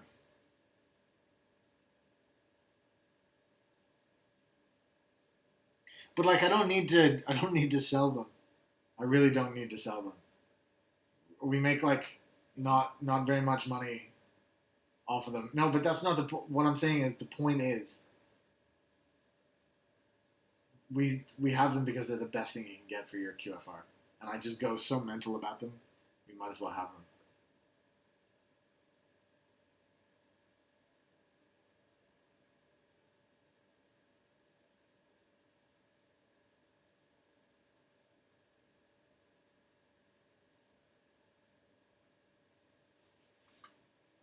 While I'm here, you know what I'm going to do? The little mod on this. Because this keycap falls off a little too easy. I'm going to just mod it. I'm going to do the opposite mod of what you're supposed to do. Actually, let's do this properly. Let's like properly pretend like I'm doing a live stream here.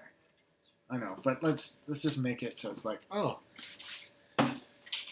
you've got all these amazing cameras set up in all these amazing places. Why don't you do this? Comme il faut.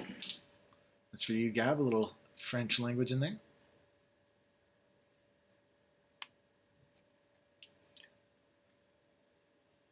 Revealing my beautiful Zelio underneath. Zelio being the singular version of Zelios.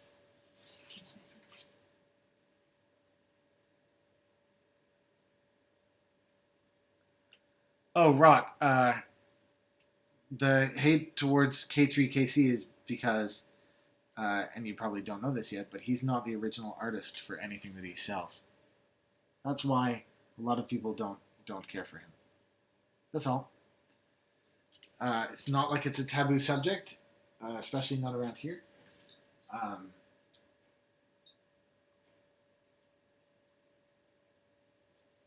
But the keycap world is a lot more. It's a lot more about the art. Yeah, the artisan keycap world is a lot about making something unique and new and different, just like in the artist world it is. And so he suffers a lot of hostility.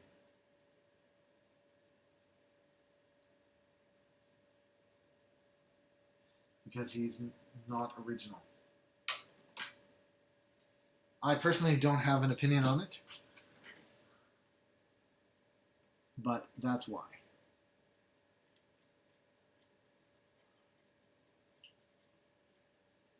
So you see that?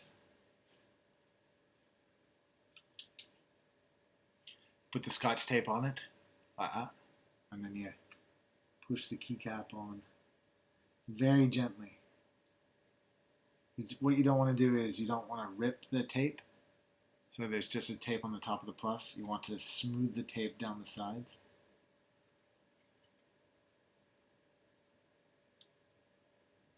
There you go. Sweet.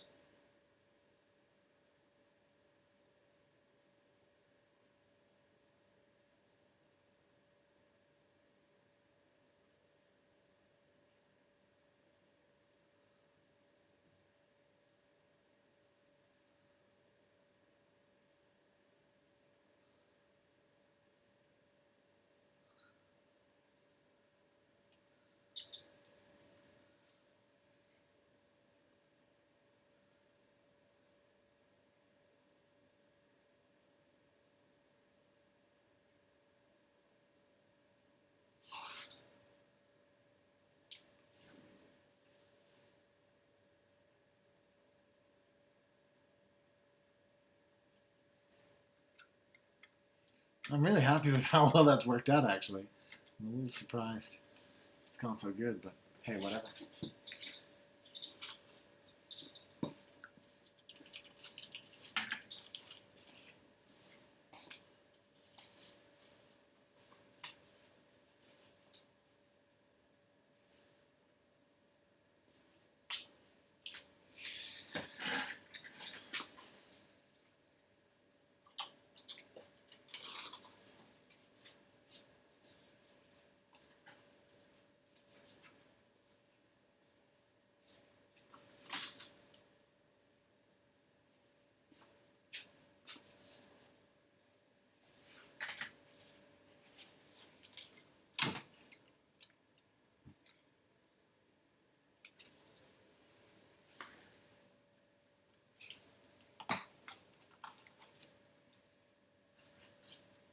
That's a great camera for picking out the quality of that one-up keyboard sleeve. We have so many exciting things about to happen at one-up keyboards. I can't even begin to tell you. There is so much stuff.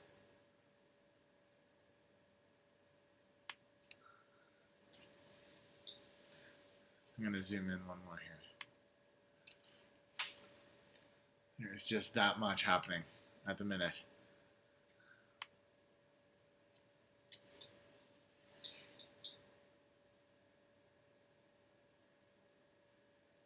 But it's 7:30, guys. I got to eat some dinner.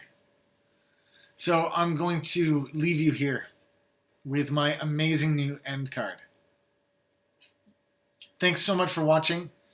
And don't forget to subscribe, like, share the VOD. Tell other people they had a good time here. Make sure to tune in next time. It may be next week. I'm trying to think what we got going on. If it snows heavily, I might try to go skiing for a weekend, but otherwise I'll be around saying hello. Check for me on Reddit. PM me with any questions. Stop by oneupkeyboards.com to buy some cool stuff. Don't forget to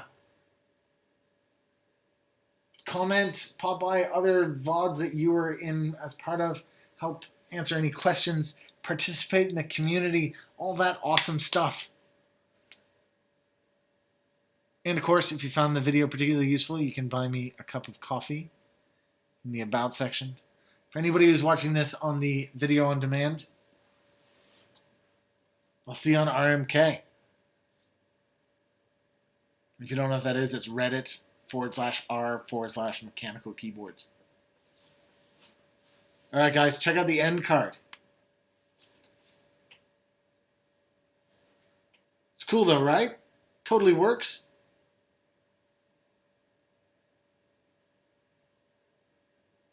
That was a pretty sweet board. Do you know what though?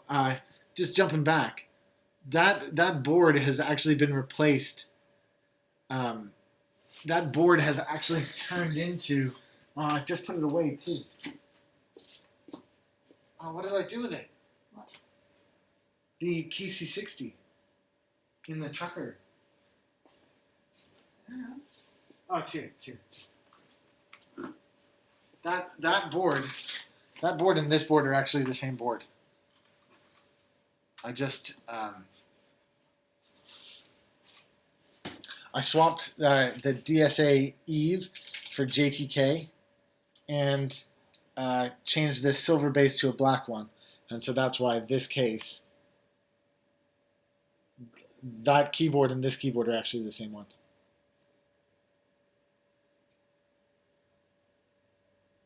See what I'm saying? I know they look totally different. Here, maybe I'll do the side cam. No, you can't tell. But anyways, that's that keyboard. Well, thanks again for watching, guys. Catch you again soon.